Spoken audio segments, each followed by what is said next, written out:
ঝুমঝুম শব্দে চারদিকটা থই থই করে কেঁপে উঠছে। আশ্বাস শ্রাবণে মুষলধারে বৃষ্টি পড়ছে চারপাশে। পরিবেশটা যেন আতঙ্কে এক ভয়ঙ্কর রূপ ধারণ করেছে। আকাশের বজ্রপাত আর বৃষ্টির ফোঁটার শব্দে পরিবেশটা যেন বারবার থই থই করে কেঁপে উঠছে। প্রচণ্ড দমক হাওয়া এবং পরিবেশের প্রকৃতির দুর্যোগে যেন মানুষের আতঙ্ক আহাজারি শুরু হয়েছে। এই প্রচণ্ড বৃষ্টিতে রাস্তা কাঁপিয়ে সাই সাই করে রাস্তা কাঁপিয়ে চলেছে পরপর বেশ কয়েকটা ব্ল্যাক কালারের এবং রেড কালারের গাড়ি। আকাশে বজ্রপাত আর বৃষ্টির ফোঁটার সাথে গাড়ির শব্দ যেন পরিবেশটাকে এক ভয়ঙ্কর রূপে মুখরিত করে উঠেছে। শান্ত পরিবেশটা যেন ভয়ঙ্কর এক রূপ ধারণ করেছে। আতঙ্ক ছড়িয়ে দিয়েছে সমাজের বুকে। মাথা উঁচু করে পাহাড় পর্যন্ত যেন কাঁপিয়ে তুলছে বারবার বিকট আওয়াজে। গাড়িগুলো নিজের মতো করে বেধড়ম গতিতে চালিয়ে যাচ্ছে তার নিজ গন্তব্যের উদ্দেশ্যে। উদ্দেশ্যহীন গন্তব্যের গাড়িগুলো চলছে, ছুটে যাচ্ছে এই অনাকাঙ্ক্ষিত ভয়ঙ্কর এই রূপ ধারণ করে এই বৃষ্টির বাণীতে। পরিবেশটা ভীষণ ভয়ঙ্কর রূপ ধারণ করেছে। ভয়ঙ্কর হয়ে উঠেছে চারপাশটা। আতঙ্কে ছড়াছড়ি। সাধারণ মানুষ ঘর থেকে বের হতে পারে না। এত বৃষ্টির পরিমাণ যে কাছ থেকে কাউকে চেনা বড় দায়ী। বৃষ্টির ফোঁটাগুলো যতবার পড়ে ততবার যেন থই থই করে কেঁপে ওঠে এই সৌন্দর্যে ভরা মাটিটা। গাড়িগুলো বেধড়ম গতিতে চলে আসে একটা ল্যাম্পপোস্টের পাশে। চারদিক দিয়ে গাড়িগুলো ঘেরাও করে ফেলে। এখনও বৃষ্টি পড়ছে, সাথে বারবার আকাশটা প্রচণ্ড বজ্রপাতের সাথে বিজলি চমকাচ্ছে। পরপর গাড়িগুলো সারিবদ্ধ হয়ে থেমে যায়। সেই স্থানে থেকে বের হয়ে আসে প্রায় কয়েকশো ছেলেপুলে। তাদের কালো পোশাক, কালো রেইনকোট, মাথায় ব্ল্যাক ক্যাপের টুপি, হাতে ভারী দামি স্পাইপার যেগুলোই লেখা আছে দ্য গ্যাংস্টার মাফিয়া কিং শান্ত। অপর পাশে স্পাইপারগুলোতে লেখা আছে জার্মানির একটা স্পাইপার, জার্মানি থেকে ক্রয় করে এনেছে মাফিয়া কিং শান্ত। গাড়িগুলো থেকে ব্ল্যাক কালারের ছেলে পুলে গুলো বের হয়ে এসেছে। রেড কালারের গাড়িটাকে চারপাশ দিয়ে ঘিরে ধরে। গাড়িগুলোর ভেতর কে আছে দেখা যায় না। একটা ছেলে গিয়ে গাড়ির জানালা খুলে দেয়। সাথে সাথে সুপারস্টার হিরোদের মতো কেউ একজন সুদর্শন সৌন্দর্যে ভরা একটা পা বের হয়। পায়ে দামি ভারী কেশ জুতা। তারপর একটা হাতে বের করে, হাতে দামি একটা ঘড়ি, সোনা দিয়ে তৈরি করা। তারপর মাথাটা বের করে, চোখে মোটা ফ্রেমের রঙিন চশমা, মুখে সিগারেট। এরপর পুরো শরীরটা বের করে। ভেতর কালো রঙের কোট, রঙিন সানগ্লাস, মুখে সিগারেট, ডান হাতে বন্দুক, বাম হাতে সিগারেট। সাথে হিরোদের স্টাইলে বের হয়ে এন্ট্রি নেয় ঘটনাস্থলে। নিকোটিনের ধোঁয়াগুলো বারবার টেনে ছেড়ে দেয় এই দুর্যোগময় প্রকৃতির পরিবেশের সাথে।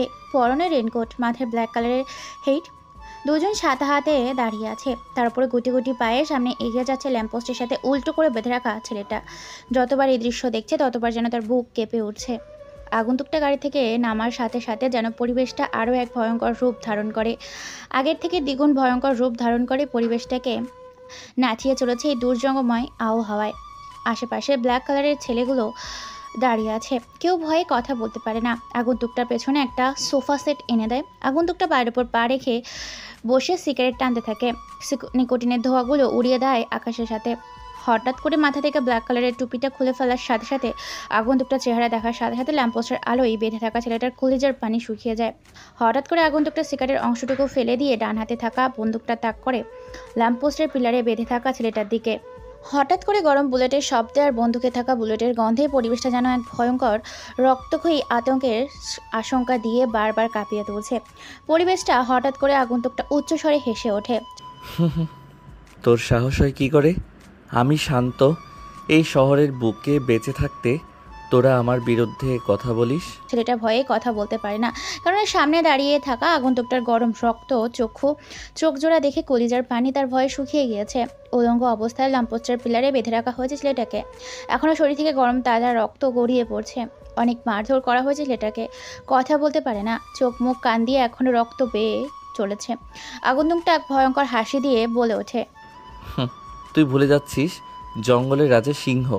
সিংহ যেখানে থাকুক না কেন, জঙ্গলের রাজা কিন্তু সিংহ হয়ে থাকে। ভাই, একে অনেক পিটিয়েছি, লোহার তার দিয়ে পিটিয়েছি, লোহার গরম করে তার শরীরে সেকা দিয়েছি, কিন্তু কুত্তার বাচ্চার থেকে একটা কথাও বের করতে পারিনি। আগন্তুকটার এই কথা শুনে তো আরও হেসে ওঠে, যেন হাসির মাত্রা আরও বেড়ে যায়। বৃষ্টির তাপমাত্রা আর আবহাওয়ার দমকা হাওয়া যেন বারবার কাঁপিয়ে তুলে পরিবেশটাকে। আগন্তুকটা যতবার ভয়ঙ্কর রূপে হাসি দেয় ততবার যেন পরিবেশটা ভয়ঙ্কর রূপে রূপান্তরিত হয়। আকাশটা লালচে রঙে আবরণ ধারণ করেছে।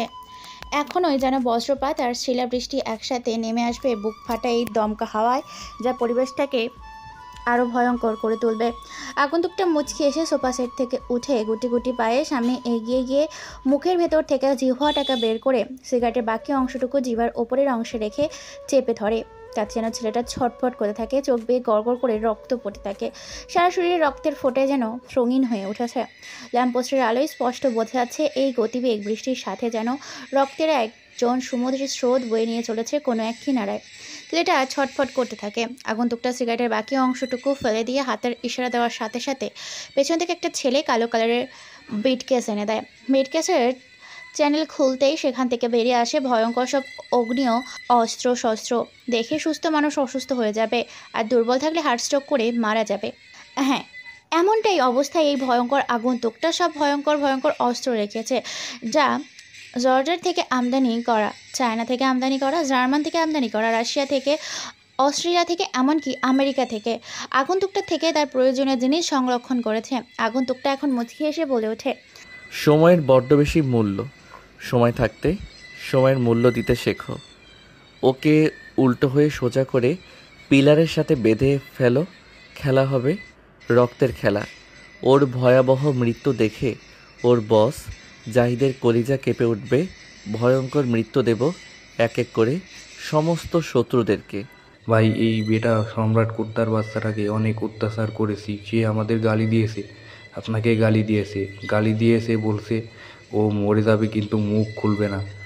জঙ্গলের সিংহকে দেখলে যে কোনো প্রাণীর প্যান্ট ভিজে যায়। সো নো টেনশন, সিংহ যখন আছে সমাধান এমনিতেই চলে আসবে।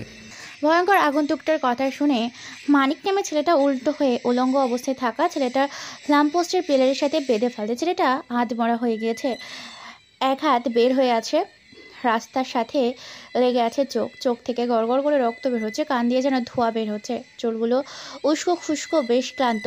আধমরা ল্যাম্পপোস্টের পিলারের সাথে হালান দিয়ে আছে আগন্তুকটা। কোনো কথা ছাড়াই একটা প্লাস বের করে প্লাসটা হাতে নিয়ে ছেলেটার পায়ের বুড়ো আঙুলের নখ তুলে ফেলা হয়। সাথে সাথে গরুর মতো চিৎকার করে ওঠে সেই ছেলেটা। তার ভয়ঙ্কর চিৎকারে যেন পরিবেশটা কেঁপে ওঠে, ভয়ঙ্কর রূপ ধারণ করে, আরও যেন বিদ্যুৎ চমকাতে থাকে, সাথে বজ্রপাত আর বৃষ্টির গতিবেগ বেড়ে যায়। তার চিৎকারে মানুষ তো দূরের কথা, আশেপাশে জঙ্গলেও গাছের আড়ালে ডালে পাড়ে লুকিয়ে থাকা পশু পাখিগুলো শুনতে পায় না। এতটাই বজ্রপাত আর বৃষ্টির গতিবেগ যে ছেলেটার কান্না শুনে বারবার হেসে ওঠে আগন্তুকটা সেই তুলে ফেলা নখের জায়গায় লাল মরিচের গুঁড়ার সাথে লবণ আর পেঁয়াজের রস ঢেলে দেয়। চোখের মধ্যে ছেলেটা যেন গলা কাটা মুরগি পাটা ছাগলের মতো ছটফট করতে থাকে। এরপর একটা হাতুড়ি আর একটা লোহার টুকরো নিয়ে ছেলেটার পায়ের মধ্যে বারবার হাতুড়ি দিয়ে গেঁথে দেয়। ছেলেটা যেন আরও পাগলের মতো চেঁচিয়ে ওঠে। তার চিৎকার উপস্থিত থাকা আগন্তুকটার ছেলেপেয়েগুলো ঘরে পিছিয়ে যায়। ছেলেটার কথা বলতে পারে না, খুব কষ্ট করে হাতের ইশারায় বলে ওঠে, একটু পানি দাও আমাকে, আমার খুব পানির তৃষ্ণা পেয়েছে।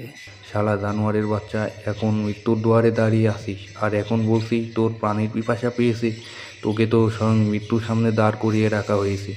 মানিক নামে ছেলেটার মুখে সম্রাট নামে ছেলেটার এরকম কথা শুনে কান্নায় ভেঙে পড়ে। মুখ দিয়ে কোনো আওয়াজ বের হয় না। আগন্তুকটা আবার একটা সিগারেট জ্বালায়। সিগারেট মনের সুখে টানতে থাকে। সিগারেটের নিকোটিনের ধোঁয়াগুলো বারবার উড়িয়ে দিচ্ছে এই বৃষ্টি ভেজা অন্ধকার রাতে। আগন্তুকটা সিগারেটের বাকি অংশটুকু এক নিঃশ্বাসে শেষ করে দিয়ে নিকোটিনের ধোঁয়াগুলো আকাশের দিকে তাকিয়ে মুচকি এসে উড়িয়ে দেয়। আবারও সম্রাট ছেলেটার দিকে মাথা ঝুঁকিয়ে বলে ওঠে, তোর বাপ শাহরিয়ারকে বলবি শহরে দ্য গ্রেট মাফিয়া কিং শান্ত এসেছে। অশান্ত শহরটাকে শান্ত করতে এই শান্তই যথেষ্ট এই শহরে। ভাই এই সুরের বাচ্চাটা আমাদের দেশ থেকে অনেক মেয়ে পাচার করেছে, অনেক ভার্সিটিতে ড্রাগস, এমনকি বিভিন্ন খারাপ কাজের সাথে জড়িত আছে। তোর বাপ শাহরিয়ারকে বলে দিবি এখন থেকে শুধু এই শহরে রাজত্ব করবে শান্ত। শান্তর উপরে যে কথা বলবে তাকে করে দিবে অশান্ত। ভাই সুলতান চাচার মেয়ে শাহরিয়ারের ছেলে দুলাল রেপ করেছিল, এটা সবাই জানতো, পুলিশও জানতো, কিন্তু পুলিশ ভাই কোনো কিছুই করেনি, ছেড়ে দিয়েছিল। এই কথা শুনে সম্রাট চমকে যায়। আগন্তুক, হ্যাঁ, তার নাম হচ্ছে শান্ত।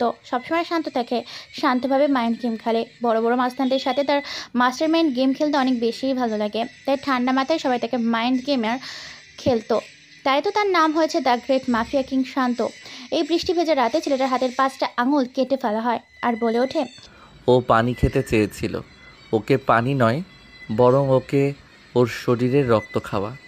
কথাটা বলার সাথে সাথে মানিক আরও বেশি কিছু ছেলেপুলের হাতের কিছু অংশ কেটে সেখান থেকে রক্ত বের করে তাকে আবারও খাইয়ে দেয়। নিজের রক্ত পান করে সম্রাট নামে ছেলেটা শান্তকে বলে ওঠে, শাওরিয়ারের ছেলে দুলালকে কোথায় পাবো? আর সে কতগুলো খারাপ কাজের সাথে জড়িত আছে? তোর আড্ডাগুলো কোথায় কোথায় সত্যি করে বলবি। যদি জীবনে বেঁচে থাকতে চাস তাহলে মিথ্যের আশ্রয় না নিয়ে সত্য বলে নিজের জীবনটা বাঁচিয়ে নে। শান্ত নামের অশান্ত ছেলেটার মুখে এরকম কথা শুনে এবার সম্রাট নামের ছেলেটা কান্নার করে বলে ওঠে, ভাই আমি তেমন কিছুই জানি না। সেদিন ভার্সিটিতে দুলাল ও তার কিছু ছেলে পেলে গিয়েছিল, আর সেখানে আপনার অফিসের সুলতান সাহেবের মেয়েকে পছন্দ হয় দুলালের। তাই দুলাল প্রপোজ করে সুলতান সাহেবের মেয়েকে, কিন্তু ওনার মেয়ে অনেক গালাগালি করে মাফিয়া শয়তান খুনি বলে অনেক খারাপ ভাষায় গালি দেয়, সাথে থাপ্পড় মেরেছিল। তাই দুলাল নিজের রাগ সামলাতে না পেরে তাকে রাতের আধার অন্ধকারে কিডন্যাপ করে নিয়ে গিয়ে, সেখানে উপস্থিত আমিও ছিলাম, আরো অনেকেই ছিল। সবাই মিলে এক এক করে সেদিন অনেক মজা নিয়েছি। মেয়েটির কাছ থেকে এক পর্যায়ে মেয়েটিকে শারীরিক অত্যাচার সহ্য করতে না পেরে জনঙ্গ থেকে রক্ত বের হয়ে সেখানে মারা যায়। পরে তার লাশটাকে তার বাড়ির সামনে ফেলে আসে। আমি শুধু এটুকুই জানি। এই কথা শুনে আগন্তুকটা আবারও হেসে ওঠে, যার হাসিতে লেগে আছে অনেক ভয়ঙ্কর কিছু। কথার কোনো কথা ছাড়াই কালো ব্যাগ থেকে একটা ধারালো ব্লেড আর একটা জিভার মাছ বরাবর রেখে কয়েকটা টান মারতে জিহ্বাটা কয়েক খণ্ড হয়ে যায়। এরপর জিভার কাটা স্থানে মরিচের গুঁড়া, লবণ, রাসায়নিক কিছু ঢেলে দেয়। তারপর মুখে 2 ঠোঁট সেলাই করে দেয়। এরপর একটা কবজা বের করে একটা পাথরের ওপর তার হাত পা রেখে গরুকে যেভাবে জবাই করা হয় তার পাগুলোকে পিস পিস করে ঠিক সেইভাবে জীবন্ত অবস্থায় সম্রাটের শরীর থেকে এক একটা অংশকে টুকরো টুকরো করতে থাকে। এই ভিডিও করে পাঠিয়ে দেয় শাওরিয়ারের ফোনে। নির্মমভাবে হত্যা করে সম্রাটের টুকরো টুকরো দেহগুলোকে কার্টুনে প্যাকেট করে আর বলে ওঠে আগন্তুক শান্ত, এর মৃত দেওয়াটাকে পার্সেল করে পাঠিয়ে দিবে শাহরিয়ারের অফিসে, যাতে এর মৃত্যু দেখে তার কলিজা নাড়া দিয়ে ওঠে। পরের বার অপরাধ করার আগে যেন এই শান্তর কথা মনে পড়ে। ভাই কাজ হয়ে যাবে, এখন কি করব? আর দুলালকে আপনি কোথায় খুঁজে পাবেন? এই শহরে একটা দুইটা মানুষ নয়, বরং কোটি কোটি মানুষ। এত মানুষের মধ্য থেকে দুলালকে কোথায় খুঁজে বের করবেন? শাহরিয়ারের ছেলে দুলাল কোথায় কোন ভার্সিটিতে অ্যাডমিশন নিয়েছে খবর বের কর। কথাটা বলে আর কোনো কথা না বলে গাড়ির উদ্দেশ্যে রওনা দেয় আগন্তুকটা। তারপর গুটি গুটি পায়ে রেড কালারের গাড়ির ভেতর বসে পড়ে। গাড়িগুলো আবারও নিজ গন্তব্যের উদ্দেশ্যে চলতে শুরু করে। ধীরে ধীরে বৃষ্টির সংখ্যা কমতে শুরু করেছে, কিন্তু এখনও ফুটন্ত আকাশে বজ্রপাতের সাথে বিকট আওয়াজে বিজলি চমকাচ্ছে। ভয়ঙ্কর পরিবেশে অন্ধকারে ছেয়ে গেছে। গাড়িগুলো চলে আসে একটা রাজপ্রাসাদের মতো বিশাল এক বাড়িতে। পরপর বের গাড়িটা কয়েকটা গাড়ি একসাথে বাড়ির ভেতর প্রবেশ করে। গাড়িগুলো বাড়ির ভেতরে প্রবেশ করার সাথে সাথে ভেতর থেকে কয়েকটা দারোয়ান এসে গাড়ির জানালা খুলে দেয়। তারপর গাড়ির ভেতর থেকে বেরোসে সুদর্শন এক সুন্দর বিদেশিদের মতো উজ্জ্বল ফর্সা শ্যামবর্ণের গায়ের রঙের দুধালতা ধবধবে উজ্জ্বল ফর্সার চেহারা নিয়ে বাড়ির ভেতরে প্রবেশ করে। উচ্চতায় 6 ফুট 5 ইঞ্চি, 6 প্যাক বডি, সুঠাম দেহ, বেশ স্বাস্থ্যবান। বাড়ির কলিং বেল বাজানোর বাড়ির ভেতর থেকে কেউ একজন দরজা খুলে দেয়। গুটি গুটি পায়ে বাড়ির ভেতরে প্রবেশ করে ছেলেটি। বাড়ির ভেতর প্রবেশ করতেই পেছন থেকে মাইশা বেগম বলে ওঠে, কিরে বাবা, তোর কি এখন আসার সময় হলো? এখন রাত 5 কয়টা, আর তুই এত রাতে বাইরে কি করছিলি? আকাশের যে অবস্থা, তোর জন্য বুঝি আমাদের চিন্তা হয় না? তোর টেনশনে তোর বাবা এখনো ঘুমায়নি। ওহো মা, আমি কি এখনও ছোট আছি যে তোমরা আমার জন্য এখনও রাত জেগে পড়ে থাকবে? চুপ কর শয়তান ছেলে, চুপ কর। তোর টেনশনে এখনো আমরা কেউ খাওয়া দাওয়া করিনি, সবাই রাত জেগে আছি, সাথে তোর বোনটাও এখনো খায়নি। আচ্ছা ঠিক আছে, তুমি সবাইকে ডাক দাও, আমি ফ্রেশ হয়ে আসি, তারপর একসাথে সবাই খাবো। অফিসের কাজে ব্যস্ত হয়েছিলাম। কথাটা বলে শান্ত চলে যায়। আচ্ছা চলুন, কে এই শান্ত? তাহলে পরিচয় পর্ব করে ফেলি। শান্ত হচ্ছে বাংলাদেশের ফ্রেশ কোম্পানির একমাত্র উত্তরাধিকারী শান্ত, যার বাবা বাংলাদেশের শীর্ষ একজন টপ বিজনেসম্যান। তার বাবার নাম রফিক চৌধুরী। শুধু টাকা নয়, হাজার হাজার কোটি টাকা তাদের একজনের ব্যাংক ব্যালেন্সে পড়ে আছে। তার বাবা মায়ের 2 মাত্র সন্তান, 1 ভাই 1 বোন। বোনটাও বেশ মিষ্টি। বোনটা এবার অনার্স 2য় বর্ষে পড়ে। শান্ত অনেক আগে লেখাপড়া শেষ করেছে। শান্তর আর একটা পরিচয় আছে, সেটা হচ্ছে আন্ডারগ্রাউন্ডের এবার সাইবার ওয়ার্ল্ডের মাফিয়া কিং।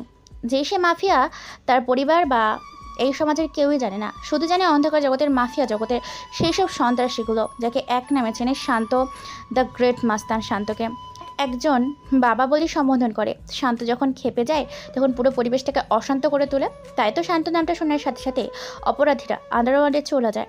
সে কথা বলে কম, মারে বেশি, বন্দুক এর করে কম, গুলি চালায় বেশি। যার কথা থেকে বুলেটের বেশি চলে, যার বুলেটের চেয়ে বারুদের গন্ধ বেশি। সিংহ যেমন একবার জঙ্গলে খেপে গেলে পুরো জঙ্গলটাকে নাছাকার করে দেয়, তেমনই ঘুমন্তেই শান্তকে কেউ জাগিয়ে তুললে সমাজের বুকে শৈশব অপরাধিকারীকে 16 হাত মাটি নিচে দাফন না করা পর্যন্ত শান্ত হতে পারে না। খাবার টেবিলে বসে আছে মায়েশা বেগম, সাথে রফিক চৌধুরী আর শান্তর বোন লিসা। এমন সময় লিসা বলে ওঠে, ভাইয়া, কালকে তুই আমাকে ভার্সিটিতে নিয়ে যাবি? আমার একটা ইম্পর্টেন্ট ক্লাস আছে। আচ্ছা ঠিক আছে, নিয়ে যাব। এখন খাওয়া দাওয়া করে দ্রুত ঘুমাতে যা।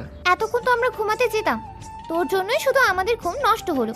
রফিক সাহেব চুপচাপ খাওয়া দাওয়া করছেন, কেননা তিনি খাবার সময় কথা কম বলেন, এটাই ওনার স্বভাব। শান্ত আরও কিছু বলতে যাবে এমন সময় তার টেবিলের ওপর থাকা ফোনটা বেজে ওঠে। ফোনের স্ক্রিনে তাকে দেখতে পাই না নামে ভেসে উঠেছে। ফোনটা রিসিভ করতে, ভাই আমি খবর নিয়েছি, শরিয়ারের ছেলে দুলাল ঢাকা মেট্রি ন্যাশনাল জাহাঙ্গীর বিশ্ববিদ্যালয়ে লেখাপড়া করছে এবং সেখানে বিভিন্ন অপরাধ করছে, হিরোইনের ব্যবসা এবং এমনকি ভার্সিটির মেয়েদেরকে প্রতিনিয়ত ভোগ করছে। মানিক আরও কিছু বলতে যাবে তার আগেই শান্ত থামিয়ে দিয়ে বলতে ওঠে, তুমি আমার সেখানে অ্যাডমিশনের ব্যবস্থা করো। কালকে সেখানে নতুন এক আগন্তুকের আগমন ঘটবে। শান্ত এই কথাটা বলাতে সবাই তার দিকে হা করে তাকিয়ে আছে। শান্ত বুঝতে পেরে কলটা কেটে দেয়। মায়েশা বেগম বলে ওঠে, কিরে শান্ত, কিসের আগন্তুক আর কিসের আগমনের সাথে তুই কথায় অ্যাডমিশন নিবি? কিছু বলছিস? তেমন কিছু না মা, একটা ইনভিটেশন পার্টি পাঠিয়েছে, সেখানকার কথা বলছিলাম। শান্ত এমনিতেই কম কথা বলে। কোনো কথা না বলে খাওয়া দাওয়া শেষ করে নিজের রুমে চলে যায়। যাওয়ার আগে লিসাকে জানিয়ে দেয় সে কালকে তার সাথেই ভার্সিটিতে যেতে পারবে না। নিজের রুমে গিয়ে অফিসের কিছু কাজ করতে থাকে। দেখতে দেখতে রাত গভীর হয়, রাত পরিণত হয় রাতের শেষে ফরজ, আর ফরজ শেষে সকাল। সকালে পাখিরা কিচিরমিচির আর সূর্যের আলোয় ঘুম ভেঙে যায় শান্তর ঘুম থেকে উঠে ফ্রেশ হয়ে ডাইনিং টেবিলে বসে খাওয়া দাওয়া করে কাউকে কোনো কিছু বলা না বলেই বেরিয়ে যায়। অন্যদিকে রাস্তার মাঝে দূর দূরান্ত থেকে দূর প্রান্তের মানুষগুলো তাকিয়ে আছে রাস্তা সেই অজানা ছেলেটার দিকে। ছেলেটা হেলতে দুলতে সামনে এগিয়ে চলেছে। ছেলেটার পরনে ব্রিটিশ আমলের পুরনো ছেঁড়া কাপড় চোপড়, মলাযুক্ত টি শার্ট, সাদা রঙের টি শার্টটা এখনও ধুলোবালি লেগে আছে। পরনে থাকা প্যান্টটাও যেন কেমন এক ছিলাঢালা পাগলের মতো দেখতে। কাঁধে ব্যাগ, চোখে মোটা ফ্রেমের চশমা দেওয়ায়, সাদা ফ্রেমের চশমা, পায়ে ব্রিটিশ আমলের পুরনো ফরম জুতা, মাথায় চপচপ করে সরিষার তেল দিয়ে চুলগুলো আছড়ে নেওয়া। ছেলেটা হেলতে দুলতে হাতে পাউরুটি এবং কলা নিয়ে এগিয়ে চলেছে জাহাঙ্গীর বিশ্ববিদ্যালয়ের দিকে। রাস্তার দুই পাশে থাকা মানুষগুলো ছেলেটার দিকে অপলক দৃষ্টিতে তাকিয়ে আছে, যেন চোখের পলক ফেলতে পারে না। ছেলেটা দেখতেই কেমন ইটপাটকেলের। এই দূষিত শহরটাকে যেন ছেলেটার সাথে কোনোভাবেই মিলছে না এই শহরের মানুষগুলোর। হাঁ করে এক দৃষ্টিতে তাকিয়ে আছে সবাই ছেলেটার দিকে। ছেলেটা কোনো দিকে না তাকিয়ে রাস্তায় স্ট্রাইক করে মাথা নিচু করে সামনে এগিয়ে যেতে শুরু করেছে। ওপারের এই পাড়ের মানুষগুলো হাঁ করে দৃষ্টি দিয়ে ছেলেটার দিকেই তাকিয়ে আছে। গুটি গুটি পায়ের সামনে এগিয়ে যাচ্ছে ছেলেটা। আদ্রপর সূর্য মামা তার প্রতিক্রিয়া রোদের তাপ বিতরণ করছে। প্রচণ্ড এই রোদের তাপে সকাল 8টা না থাকায় অবস্থা মানুষগুলো ঘেমে একাকার। ছুটছে কেউ নিজের জীবিকা নির্বাহের জন্য, কেউ ছুটছে কর্মস্থলে। ছেলেটা গুটি গুটি পায়ে জাহাঙ্গীর বিশ্ববিদ্যালয়ের গেটের সামনে গিয়ে থামে। তারপর নাকের কাছে চশমাটা এনে ভালো করে বিশ্ববিদ্যালয়ের নামটা পড়ে নেয়, জাহাঙ্গীর বিশ্ববিদ্যালয়। আবার ছেলেটা কী ভেবে যেন নাকের কাছে চশমাটা এনে ভালো করে মুছে সামনে পা বাড়ায়। সামনে পা বাড়াতেই মাথাটাকে একটু এদিক ওদিক তাকাতেই দেখতে পায় ভার্সিটির ক্যাম্পাসে নানান রঙের ছেলে মেয়ে হাসি আড্ডায় মেতে উঠেছে। এক একজন যেন গার্লফ্রেন্ড বয়ফ্রেন্ডের মতো পার্কে এসে মজা লুটছে। লেখাপড়া তো নয়, যেন এক পার্কের মধ্যে গল্পের আড্ডাখানায় মেতে উঠেছে সবাই মিলে। ছেলেটাকে সামনে পা বাড়াতেই ক্যাম্পাসে উপস্থিত থাকা ছেলেগুলো হা করে এক দৃষ্টিতে পলকহীনভাবে তাকিয়ে আছে সামনের গেটে দাঁড়িয়ে থাকা ছেলেটার দিকে। সবাই ছেলেটার দিকে হা করে তাকিয়ে আছে। ছেলেটা কেমন যেন ভয় পেয়ে যায়, এমনভাবে সবাই তার দিকে তাকিয়ে আছে যেন ছেলেটার জীবন তো সবাই গিয়ে লেখাবে। ছেলেটা ভার্সিটির এদিক ওদিক তাকিয়ে মাথা নিচু করে গুটি গুটি পায়ের সামনে এগিয়ে যেতে থাকে। কোনো দিকে না তাকিয়ে সামনে মাথা নিচু করে হেঁটে চলেছে ছেলেটা। হঠাৎ করে কোনো কিছুর সাথে হোঁচট খেয়ে ছেলেটা পড়ে যায়।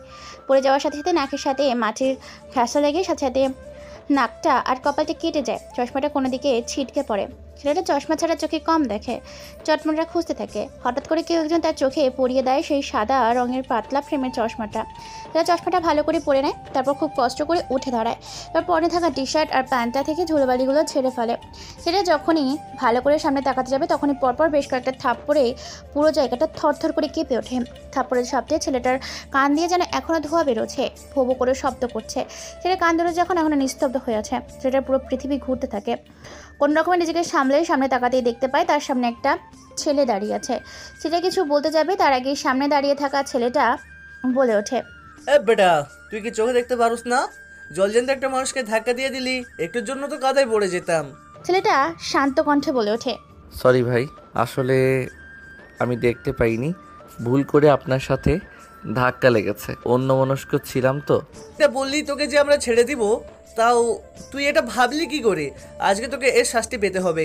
আর তুই জানিস না তুই কার লোকেদের গায়ে হাত দিয়েছিস? ছেলেটা আরও কিছু বলতে যাবে এমন সময় সেখানে আরও বেশ কিছু ছেলে উপস্থিত হয়। বেশ কিছু ছেলে মিলে চারদিক দিয়ে ঘিরে ধরে সেই হাবাগোবা সাদা মাটা ছেলেটাকে। উপস্থিত থাকা ছেলেগুলোর মধ্যে প্রকাশ নামে ছেলেটা বলে ওঠে, কিরে জাবেদ, এখানে কি হয়েছে? তুই এই ছেলেটার সাথে কি বিষয় নিয়ে কথা বলছিস? আর ছেলেটাকে ভার্সিটিতে নতুন নাকি? আর বলিস না রে ভাই, কোথা থেকে যে এই নোটটির পোগুলো এই ভার্সিটিতে অ্যাডমিশন পাই বুঝি না। আমাকে ধাক্কা দিয়ে একটুর জন্য কাদায় ফেলে দিত। কি বলিস? তোর সাথে বেয়াদবি করেছে আর তুই আমাদেরকে ডাকিসনি? এক সময় তো ধোলাই দেই, বেয়াদবি করার আগে আমাদের কথা মনে রাখে। ঠিক বলেছিস বন্ধু, সেটাই কর। তুই তো অন্যায় করেছিস, এখন তোকে শাস্তি পেতে হবে। তোর সামনে দুইটা রাস্তা খোলা আছে, হয়তো আমাদের কথা শুনবি, আর না হলে তোকে জোতার মালা পরিয়ে সেলফি তুলে ভিডিও করে সোশ্যাল মিডিয়ায় ছেড়ে দেবো। কথাটা শুনতেই শান্ত নামে ছেলেটা মুচকে একটা হাসি দেয় আর বলে ওঠে, না ভাই, আমার সাথে এরকম করিয়েন না, আপনারা যা বলবেন আমি তাই করব। হ্যাঁ, এই ছেলেটা আর কেউ নয়, স্বয়ং শান্ত এসেছে এই ভার্সিটির শান্তময় পরিবেশটাকে শান্ত করতে। শান্তর প্রয়োজন হয়েছে এই ভার্সিটিতে।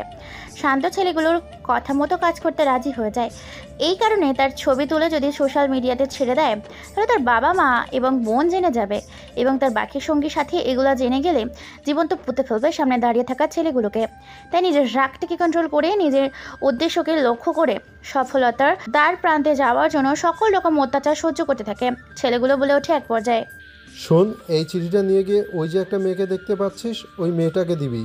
আর হ্যাঁ, চিঠিটা খুলে দেখবি না চিঠির ভিতরে কি আছে। সেটা যদি একবার তুই পড়েছিস তো তোকে এই ভার্সিটিতে আজ প্রকাশ্যে হত্যা করব। না ভাই, ঠিক আছে, আমি খুলে দেখব না। ছেলেগুলোর কথা মতো ছেলেটা গুটি গুটি পায়ে সামনে এগিয়ে যেতে থাকে। সামনে এগিয়ে গিয়ে সেই মেয়েটাকে পেছন থেকে বলে ওঠে, এই যে আপু, আপনাকে একটা ভাইয়া এটা দিয়েছে। পেছনের উপরোক্ত কারো কথা শুনে পেছন ঘুরে তাকিয়ে মেয়েটার সামনে দাঁড়িয়ে থাকা ছেলেটার দিকে তাকায় আর তাকে অবাক হয়ে যায়। আজকে ভার্সিটির প্রথম এমন কাউকে দেখলো যে দেখতে পুরো অদ্ভুত। এই ভার্সিটিতে এই একমাত্র ছেলেটার এরকম পোশাক আশাক দেখেই বলে ওঠে মেয়েটা তার মিষ্টি কণ্ঠ দিয়ে, কি চাই? সাহায্য নাকি অন্য কোনো কিছু? আর এটা কে দিয়েছে আপনাকে? শান্ত নামে ছেলেটা মেয়েটার দিকে হা করে অপলক দৃষ্টিতে তাকিয়ে আছে। কেননা মেয়েটার চোখ থেকে চোখ সরাতে পারছে না শান্ত নামে ছেলেটা। অপলক দৃষ্টিতে পরক্ষীণভাবে তাকিয়ে আছে মেয়েটার দিকে। এত সুন্দর রূপকথার গল্পের পরিদের মতো শুনেছিল, কিন্তু আজ যেন বাস্তবে সামনাসামনি দেখছে নিজের চোখের সামনে দাঁড়িয়ে থাকতে। শান্ত দাঁড়িয়ে আছে নারিকেল গাছের মতো, কথা বলার ভারসাম্য হারিয়ে ফেলেছে। দুধে আলতা গায়ের রং, উজ্জ্বল ফর্সা, ভার্জিন কুমারী, অপসরী, সুহাসিনী, বিউটিফুল হেরেডি গার্ল। যেখানে ছেলে প্রথম দেখায় তার প্রেমে পড়ে যাবে, যেন রূপের ঝলক টলকাতে টলকাতে তার রূপ ঝরে পড়ছে। যেমন রাতের অন্ধকারে হাজারো তারার মধ্যে থাকে চাঁদ মামার কিরণ, চতুর্পাশে ছড়িয়ে পড়ে। হাজারো তারার মাঝখানে থেকে চাঁদকে খুঁজে পাওয়া ঠিক তেমনই এই অন্ধকারে এই মেয়েটিকে দাঁড় করিয়ে দিলে তার সৌন্দর্যের রূপ দিয়ে তাকে বাছাই করে নেওয়া যাবে। তার রূপের ঝলকে এক পলকেই এক দেখাতেই ফিদা হয়ে যায় শান্ত। মেয়েটা আবারও নরম সুরে বলে ওঠে, এই যে হ্যালো মিস্টার, কোথায় হারিয়ে গেছেন? এটা কিসের কাগজ? আর কে দিয়েছে? কেনই বা আপনি এখানে এসেছেন? মেয়েটার কথায় ছেলেটা এবার জ্ঞান ফিরে আসে। ছেলেটার জ্ঞান ফিরে আসতে না আসতেই মিষ্টি সুরে বলে ওঠে, না আপু, আমি সাহায্য চাইতে আসিনি। আসলে আমি ভার্সিটিতে নতুন অ্যাডমিশন নিয়েছি, অন্য ভার্সিটি থেকে ট্রান্সফার হয়ে আজকে আমার প্রথম দিন। আর ওই ভাইয়াগুলো এই কাগজটা আপনাকে দিতে বলেছে।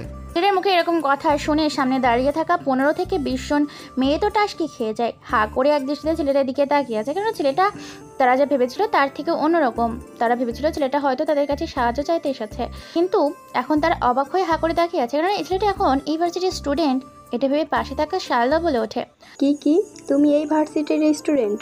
আর এটা আমাদের বিশ্বাস করতে হবে? তোমার মতো একটা ছেলে এই ভার্সিটিতে অ্যাডমিশন পায় কি করে? তাই তো, আমি তো অবাক হয়ে গেলাম তোমার কথা শুনে। তোমার মতো একটা হাবাগোবা গাইয়া দেখতে কেমন একটা ছেলে, তুমি কিনা এরকম একটি দামি ভার্সিটিতে, তাও আবার সরকারি একটি ভার্সিটি থেকে অ্যাডমিশন নিয়েছো। সঞ্জিতা নামে মেয়েটা সবাইকে থামিয়ে দিয়ে নিজের 2 ঠোঁট নাচিয়ে বলে ওঠে, এই তোরা থামবি? কে কোথা থেকে আসলো বা পড়লো তাতে তোদের কি যায় আসে? কথা হচ্ছে তোমার আমাদের কাছে কি চাই? এই কাগজটা আপনাদের জন্য, আর আমি গেলাম। ওই দাঁড়া, কোথায় যাচ্ছিস? কাগজে কি লেখা আছে সেটা তো পড়তে দে। মেয়েটার কথা শুনে ছেলেটা সেখানেই থমকে দাঁড়ায়। সঞ্জিতা নামে মেয়েটা চিঠি পড়তে থাকে। চিঠিতে লেখা আছে, ও মাই সুইট ডার্লিং সানজিদা, আমি আজকে ইউনিভার্সিটিতে প্রথম, আর তোমাকে প্রথম দেখাই তোমার হট ফিগার দেখে আমার চোখ ছানা বড়া। চলো না আমরা প্রেম করি। প্রেম না করলেও একদিনের জন্য হলেও একটা রুম ডেটে যাই, কারণ তোমাকে দেখে আমি যে নিজেকে টাল মাতাল হয়ে সামলাতে পারছি না। তোমার রূপের ঝলকানিতে আমি যেন ঝলসে যাচ্ছি। চলো না মাই ডার্লিং সানজিদা। চিঠিটা পড়ে পুরো সঞ্জিদার পায়ের রক্ত মাথায় উঠে যায়। চোখগুলো লাল রক্তবর্ণ ধারণ করেছে, হাত পাগুলো যেন কাঁপাকাঁপি শুরু করেছে। কোনো কিছু বুঝে ওঠার আগেই পরপর কয়েকটা থপ শব্দে জায়গাটা পুরো থরথর করে কেঁপে ওঠে, কারণ সঞ্জিদা বেশ কয়েকটা নিজের পরনে থাকা হিল জুতা দিয়ে থাপ্পড় মারে। সঞ্জিদা শান্ত নামে ছেলেটার থাপ্পড় খেয়ে হা করে তাকিয়ে আছে। গাল ফেটে রক্ত বের হতে শুরু করেছে। জুতোর বাড়ির শব্দে পুরো জায়গাটা শব্দ দূষণ ঘটে। চারপাশে ছাত্রছাত্রীগুলো সব শব্দ শুনে সেদিকে তাকায়, আর সবাই হা করে তাকিয়ে আছে। মাথা নিচু করে শান্ত সঞ্জিদার হাতে এখনও জুতা আছে। দূর থেকে এই দৃশ্য দেখে মজা লুটছে প্রকাশ ও তাদের বন্ধু বান্ধবগুলো। কিছু বলার আগেই সঞ্জিদা বলে ওঠে, প্রথম দিন ভার্সিটিতে আসতে না আসতেই শালা ফকিন্নির বাচ্চা, তো সাহস হয় কি করে কোটিপতির মেয়ে এই সানজিদাকে রুম ডেটের প্রস্তাব দেওয়ার? তোর কি কলিজায় ভয় নেই? তুই জানিস না আমি কে? আমি একটা বাঘিনী, চাইলেই তোর কলিজাটাকে বের করে ছিঁড়ে ফেলতে পারি। তোর সাথে 2টা ভালো কথা বলেছি বলে যে তুই আমার মন জয় করে নিবি, এটা ভাবলি কি করে তুই? সানজিদা, ওর সাথে এত কথা বলছিস কেন? আজকে ছেলেটাকে বাগে পেয়েছি, ওর বেয়াদবির ফল ওকে ভুগতে হবে। ওকে চরম শাস্তি পেতে হবে। অন্যায় করেছে, যাতে এরকম অন্যায় ভার্সিটিতে কোনো মেয়ের সাথে কেউ আর করতে না পারে। এর জন্য ওকে উপযুক্ত শাস্তি দিতে হবে। একদম ঠিক বলেছিস। ক্লাসে যেতে আরো আধা ঘন্টা সময় আছে। এই আধা ঘন্টা ওকে পুরো ভার্সিটির মাঠে নাকানি চুবানি খাইয়ে ঘোরাবো। এই সানজিদার সাথে বেয়াদবি করার ফল কি হতে পারে এটা ওকে বোঝাবো। কথা বলার সাথে সাথে সেখানে আরও বেশ কিছু ছেলেপুলে মেয়ে উপস্থিত হয়। সঞ্জিদার বান্ধবীগুলো চারপাশ দিয়ে ছেলেটাকে ঘিরে রাখে। মাঝখান থেকে ইতি নামের মেয়েটা আবারও বলে ওঠে, এই সঞ্জিদা, আমরা বলি কি, ওকে জুতোর মালা পরিয়ে এবং খালি গায়ে শুধু আন্ডারওয়াল পরিয়ে পুরো ভার্সিটিতে ঘোরাবো। এটা হবে ওর জন্য লজ্জাজনক শাস্তি। ওকে ঠিক আছে, তোরা তাহলে জুতোর মালা পরা শালাকে আজকে উপযুক্ত শিক্ষা দেব। আর আমার বডিগার্ডগুলো কোথায়? ওদেরকে ডাক। আজকে এ শালাকে উত্তম মধ্যম পেটান দেবো এখানে। কথাটা বলার সাথে সাথে সঞ্জিদার বডিগার্ডগুলো সেখানে উপস্থিত হয়। প্রায় 6-7টা বডিগার্ড তো নয়, যেন একটা হাতিদের মতো শরীর, যেন দানব বিশ্বের অদ্ভুত সব প্রাণী। কি ভয়ঙ্কর চেহারা! উচ্চতায় 60 ফুট 6 ইঞ্চি, বেশ মোটা তাজ, যা অনেক স্বাস্থ্যবান। বডিগার্ডগুলো এখানে এসে উপস্থিত হয়। বডিগার্ডগুলোকে দেখে সঞ্জিদা বলে ওঠে, এই ছেলেটা আমার সাথে বেয়াদবি করেছে, আর তোরা কোথায় ছিলিস? বাবাকে বলে তোদের ট্রান্সফার আমি অস্ট্রেলিয়াতে করে দেবো। সঞ্জিদা নামে মেয়েটার মুখে এরকম রাগী কণ্ঠে শুনে তার বডিগার্ডগুলো বেশ ঘাবড়ে যায়। আমতা করে বলে ওঠে বডিগার্ড নয়ন, ম্যাডাম কি হয়েছে বলুন। আমরা সাইডে ছিলাম আপনার কথা মতো। আপনিই তো বললেন যেন আমরা ভার্সিটি মাঠের এক সাইডে থাকি। শোন, এই ছেলেটা আমাকে বিরক্ত করেছে, একে উচিত শিক্ষা দেব। সঞ্জিদা এই কথা বলার সাথে সাথে নয়ন সরা আর বেশ কয়েকটা বডিগার্ড ছেলেটাকে পেটাতে থাকে। কেউ হকি স্টিক দিয়ে পেটাচ্ছে, তো কেউ লাঠি দিয়ে। ছেলেটা মারতে মারতে প্রায় হাত পা বড় করে ফেলেছে, কিন্তু ছেলেটা এখনো মাটিতে লুটিয়ে পড়ে না। এটা দেখে সবাই অবাক হয়েছে। ছেলেটার উপর দিয়ে গাছের লাঠিগুলো ভেঙে টুকরো টুকরো হয়ে গিয়েছে, কিন্তু ছেলেটার এখনো কোনো কিছুই হয়নি। পরনে থাকা টি শার্ট ছিঁড়ে ফেলেছে। ছেলেটার বডি ফিটনেস দেখে তো সবাই মাথা ঘুরে গেছে। ছেলেটার 6 প্যাক উজ্জ্বল ফর্সা বডি দেখে সবাই হা করে অপলক চোখে তাকিয়ে আছে। কেউ যেন নিজের চোখের পাতা ফেলতে পারছে না, এক দৃষ্টিহীনভাবে তাকিয়ে আছে। তখন সঞ্জিদা থামিয়ে দিয়ে বলে ওঠে, থাক, অনেক হয়েছে। এখন জুতোর মালাগুলো পরিয়ে দিয়ে ওকে পুরো ভার্সিটির মাঠ ঘুরিয়ে আন। সঞ্জিতার কথা মতো ছেলেটাকে জুতার মালা পরিয়ে পুরো ভার্সিটি ঘুরিয়ে আনে। দূর থেকে সবাই এই দৃশ্য দেখছে আর হাসছে। সেটা ভালো করে হাঁটতেও পারে না, ছেলেটার হাঁটতে ভীষণ কষ্ট হচ্ছে। ভার্সিটির ক্যাম্পাসে পুরো মাঠ ঘুরিয়ে সঞ্জিতার সামনে নিয়ে আসে শান্ত নামের ছেলেটাকে। এবার সঞ্জিতা আবারও বলে ওঠে, নেক্সট টাইম আমার সাথে বেয়াদবি করার সাহস দেখাবি না, নয়তো তোর অস্তিত্ব ধুলোর সাথে মিশিয়ে দেবো। তুই জানিস না আমি কে। কথাটা বলে সঞ্জিতা সেখান থেকে চলে যায়। ছেলেটা তাদের চলে যাওয়ার দিকে মুচকি এসে তাকিয়ে আছে। পকেট থেকে একটা রুমাল বের করে নিজের কপাল মুছে পরিষ্কার করে নেয়। পাশের একটা পানির ট্যাপ থেকে গুটি গুটি পায়ে কারোর দিকে না তাকিয়ে আবার সে একই স্টাইলে ভার্সিটির ভেতর প্রবেশ করে। নিজের ক্লাসরুম খুঁজতে দেখে। ভার্সিটিতে নতুন আসে, নিজের ক্লাসরুম খুঁজতে বেশ সমস্যা হচ্ছে। তার এক পর্যায়ে খুঁজতে খুঁজতে পেয়ে যায় তার ক্লাস।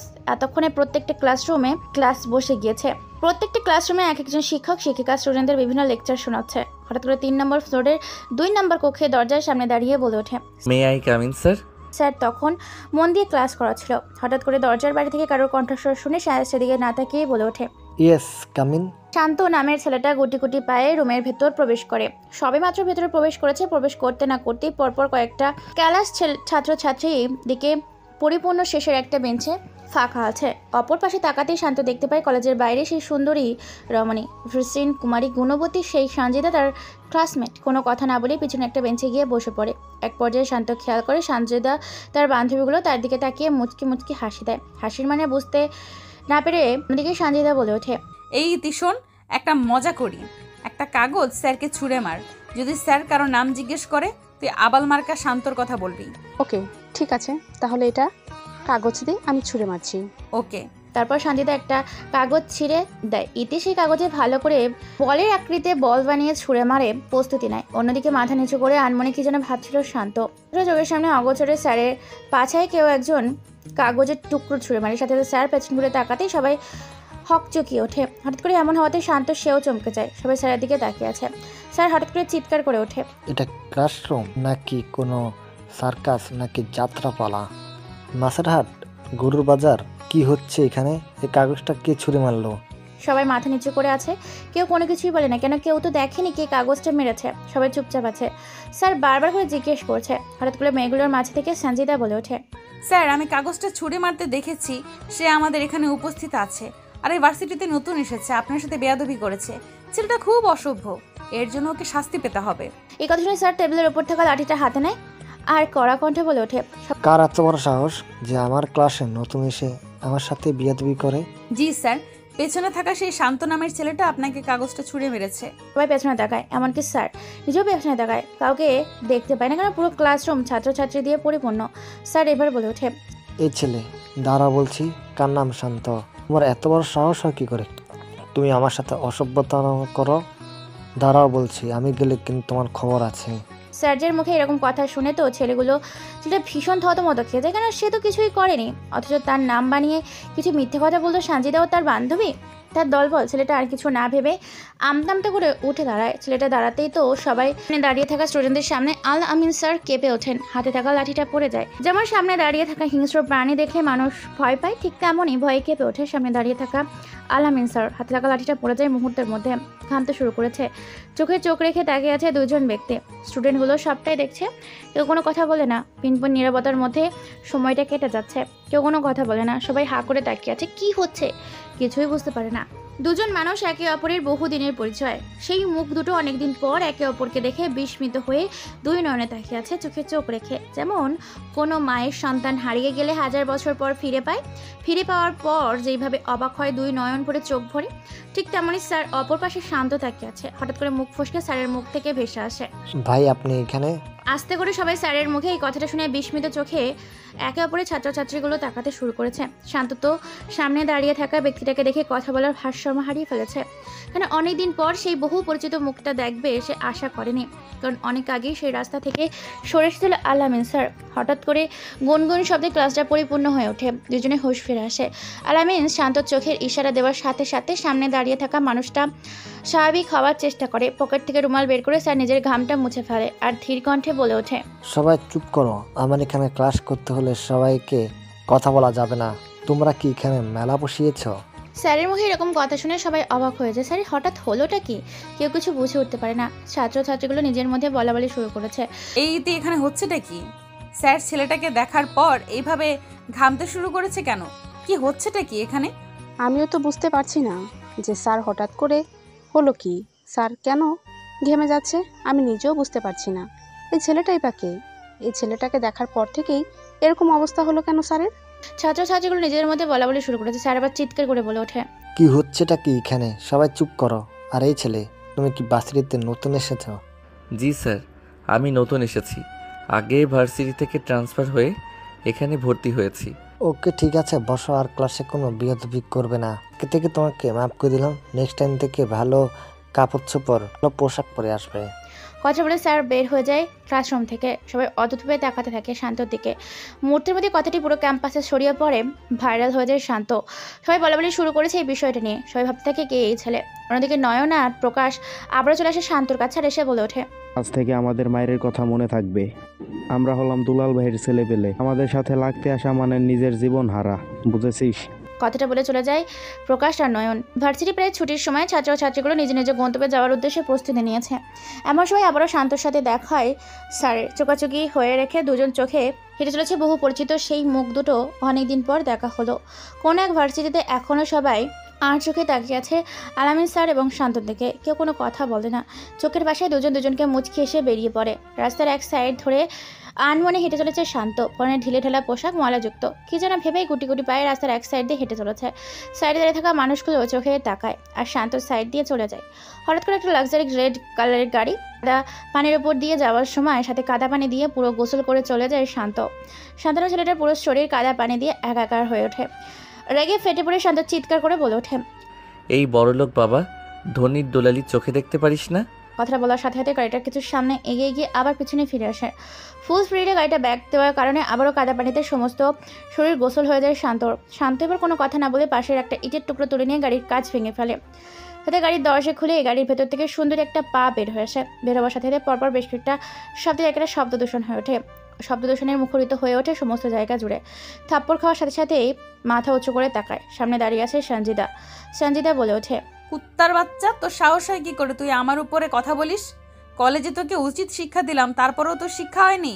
মেয়েটা একের পর এক গালি দিয়েই চলেছে। ছেলেটা নিজেকে শান্ত করে কোনো কথা না বলে সেই জায়গা থেকে চলে যেতে শুরু করে। পেছন থেকে সঞ্জিদা বলে ওঠে, কালকে তুই ভার্সিটিতে আসিস, তোকে দেখে নেব ফকিন্নি কোথাকার। কথাটা বলে চলে যায় সঞ্জিদা। শান্তকে কোনো কথা বলে না, চলে আসতে শুরু করে। বেশ খানিকটা দূরে মানুষের অগোচরে খোলামেলা নির্জন পরিত্যক্ত রাস্তার মাঝে লাক্সারিক একটা গাড়িতে চড়ে নিজের গন্তব্যে রওনা দিতে পকেটে থাকা ফোনটা বেজে ওঠে। ফোনের স্ক্রিনে তাকিয়ে শান্ত দেখতে পায় সাব্বির ফোন করেছে। ফোনটা রিসিভ করতে পাশ থেকে সাব্বির বলে ওঠে, ভাই আজকে রাতে শাহরিয়ারের ছেলে দুলাল অস্ত্র পাচার করবে, সাথে কিছু মেয়ে পাচার করবে, খবর পেয়েছি। যারা দেশের ভেতরে ঢুকবে তারা যেন দেশ থেকে বের না হতে পারে সে ব্যবস্থা কর। মনে রাখবি, সেখানে এতটাই রক্তের স্রোত বইবে যে খবরের প্রতিদিনের পত্রিকায় এই প্রথম লেখাটি ভেসে উঠবে। ওকে ভাই, কাজ হয়ে যাবে। শহরের বাইরে থেকে আমাদের বেশ কিছু ছেলে পেলে অলরেডি পুরো জায়গাটা দখল করে নিয়েছে। শান্ত নামে ছেলেটা আর কোনো কথা না বলেই কলটা আস্তে করে কেটে দিয়ে বাড়ির উদ্দেশ্যে যেতে থাকে। বাড়ির ভেতর প্রবেশ করতেই দরজা খুলে দেওয়ার সাথে সাথে শান্ত বাড়ির ভেতর প্রবেশ করে। পেছন থেকে মাইশা বেগম বলে ওঠে, শান্ত শোন, তোর বিয়ে ঠিক করেছি। তোর বাবার বন্ধু হাসান সাহেবের মেয়ের সাথে। মেয়েটার নাম সঞ্জিতা। মেয়েটা দেখতে পরীর মতো, অনেক সুন্দর। তোর জন্য ছবি নিয়েছি, তোর ঘরে টেবিলের উপর রাখা আছে, দেখে নিস। আর বিয়ের দিন তারিখ ঠিক করে নিয়েছি। আমি এখন বিয়ে করতে পারবো না, আমি নানান কাজে ব্যস্ত আছি। তোমাদের বিয়ে খেতে হলে তোমরা চলে যেতে পারো। তুই বিয়ে করবি না মানে? তোর বাপ সহ বিয়ে করবে। বুড়ো হবি তারপরও বিয়ে করবি না তুই? হ্যাঁ ঠিক আছে, তাহলে বুড়ো বয়সে বাবার সাথে বিয়ে পড়িয়ে দাও ওই মেয়ের। তবে রে। কথাটা বলে শান্ত চলে যায় জোরে নিজের রুমে। তারপর ফ্রেশ হওয়া খাওয়া দাওয়া করে জন্য নিচে আসে। সন্ধ্যা হয়ে যায়। সন্ধ্যায় কাউকে কোনো কিছু না বলে বাসা থেকে বের হয়ে যায় শান্ত। ধীরে ধীরে রাত হতে শুরু করে। আকাশটা ধীরে ধীরে ঘন কালো মেঘে ছেড়ে যেতে শুরু করেছে। আকাশের উজ্জ্বল তারাগুলো ঘন কালো মেঘের আড়ালে নিজেকে লুকিয়ে ফেলতে শুরু করেছে। বলতে বলতে ঝিরিঝিরি বৃষ্টিতে মুখরিত হয়ে উঠতে শুরু করেছে পরিবেশটা। থই থই আকারে বজ্রপাত দমকা হাওয়ায় পরিবেশটাকে শীতল করে তোলে। পরিবেশে যেন ভয়ঙ্কর কোনো কিছুর জানান দিচ্ছে। পরিবেশটা অন্ধকার হতে শুরু করেছে। সন্ধ্যায় মানুষজন নিজ নিজে গন্তব্যে ছুটোছুটি করছে। অন্ধকারে ঢেকে গেছে পুরো গোটা রাজ্যটা।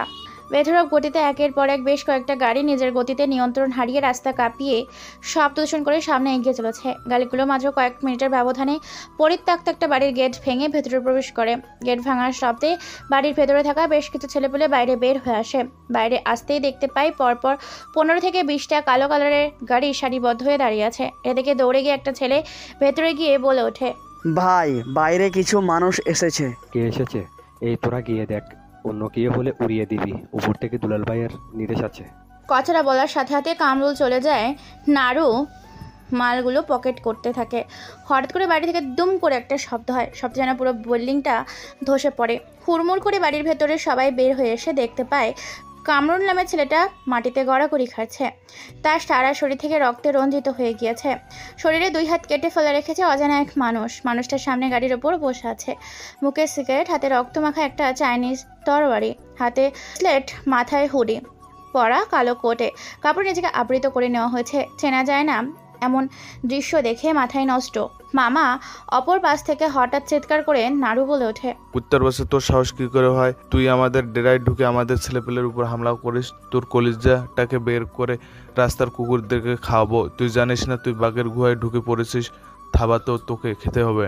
কথাটা শোনার সাথে সাথেই গাড়ির সামনে বসে থাকা অজানা আগন্তুকটা উচ্চ স্বরে হেসে ওঠে। তার হাসির শব্দে পুরো জায়গাটা মুখরিত হয়ে ওঠে। অবাক হয়ে যায় সবং মৃত্যু তার সামনে যে সে হাসতে পারে কি করে। আগন্তুকটা হঠাৎ করে গরম বুলেটের শব্দে পুরো জায়গাটা মুখরিত করে তোলে। গরম বুলেটের শব্দে জায়গাটা থমথমে পরিবেশে ছেয়ে যায়। আরও তার পাশে তাকিয়ে দেখতে পায় সবুজ নামে ছেলেটা নিথর দেহটা মাটিতে পড়ে আছে। আগন্তুকটার হাতে থাকা বন্দুকটা থেকে গরম বুলেটে ক্ষত বিক্ষত হয়ে যায় সবুজ নামে ছেলেটার শরীরটা। আগন্তুকটা গাড়ি থেকে এক লাফে নেমে পড়ে, তারপর গুটি গুটি পায়ে সামনে এগিয়ে আসতে থাকে। এখনও তার বডিতে থেকে তাজা লাল রঙের রক্ত গড়িয়ে পড়ছে। মানুষটা যতবার সামনে পা বাড়াচ্ছে ততবার যেন তার সামনে দাঁড়িয়ে থাকা মানুষগুলোর কলিজা কেঁপে উঠছে। আশপাশ থাকা ধুলোবালি আর আবর্জনাগুলো আকাশে উড়তে শুরু করেছে। এতটাই ভয়ঙ্কর হিংস্র চোখ দিয়ে সামনে এগিয়ে যাচ্ছে রক্তের নেশায় রক্তক্ষয়ী দানব। আগন্তুকটা মৃদু কণ্ঠে বলে ওঠে, আমি যেখানে যাই সেটাই আমার হয়ে যায়। আমি যে ডেরায় যাই সেটাই আমার হয়ে যায়। আগন্তুকটার মুখে এরকম কথা শুনে পাশে দাঁড়িয়ে থাকা সাইম আগন্তুকটাকে যখনই আঘাত করতে যাবে তখনই শরীর থেকে চোখে নিমেষেই আলাদা করে ফেলে সাইম নামে ছেলেটার দেহটা। এটা দেখে নাড়ু বলে ওঠে, খাঙ্কির পুত, আমি তোর চোখের সামনে তোর বাপ দাঁড়িয়ে থাকা সত্ত্বেও তুই আমার ছেলেদেরকে হাত দিস। আমার ছেলেপেলেগুলো কোথায়? তোরা কে আছিস? এদের জীবিত কাউকে বের হতে দিবি না। কথাটা শোনার সাথে সাথে আগন্তুকটা হেসে ওঠে, হাতে থাকা তরবারিটা ফেলে দেয়। সাথে সাথে সবুজ নামে ছেলেটার বুক বরাবর গেঁথে যায়। এটা দেখে ভয়ে দুপা পিছিয়ে যায় নাড়ু ও তার দলের ছেলে মেয়েগুলো। দল বেঁধে সামনে এগিয়ে থাকে নাড়ু ও তার দলের ছেলে পুলেগুলো। হঠাৎ করে বুলেটের শব্দে জায়গাটা মুখরিত হয়ে ওঠে। যেমন আকাশে প্লেন বা বিমান চলাচল করলে যেমন শব্দ দূষণ হয়, ঠিক তেমনই বুলেটের শব্দে জায়গাটা শুধু ভো ভো করে ওঠে। সবাই পেছনে তাকিয়ে দেখতে পায় অন্ধকারে কে যেন কোথা থেকে স্পাইপার নিয়ে গুলি মারছে নাড়ু ও তার দলকে। কয়েক মিনিটের ব্যবধানে নাড়ুর প্রত্যেকটা ছেলেপুলে মাটিতে লুটিয়ে পড়ে। আগন্তুকটা মুচকি এসে বলে ওঠে, তুই ভাবলি কি করে সিংহের গায়ে হাত দিবি? আরে বন্দুক থেকে বুলেট বের না।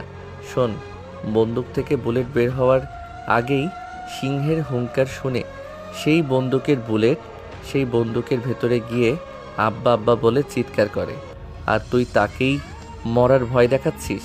আগন্তুকটার মুখে এরকম কথা শুনে নাড়ু থমকে যায়। চোখের ভয়ের প্রতিচ্ছবি ভেসে উঠেছে। তবুও নিজেকে কঠিন এক শক্তির মাঝে রেখে গলা উঁচু করে তীর মাখা কণ্ঠে বলে ওঠে, আমি নাড়ু, আমি যাই বলি তাই করি। তোকে মারতে হবে, তুই যেই হও না কেন।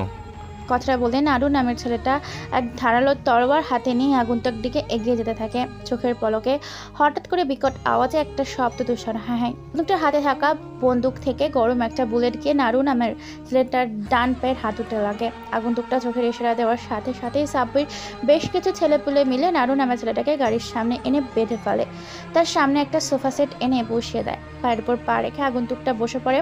ব্ল্যাক কালারের সিগারেট বের করে ধোঁয়াগুলোকে টানতে থাকে। বিষাক্ত ধোঁয়াগুলো মাঝে মাঝে নিকোটিনের দূষিতময় আবহাওয়া বাতাসের সাথে মিশে যায়।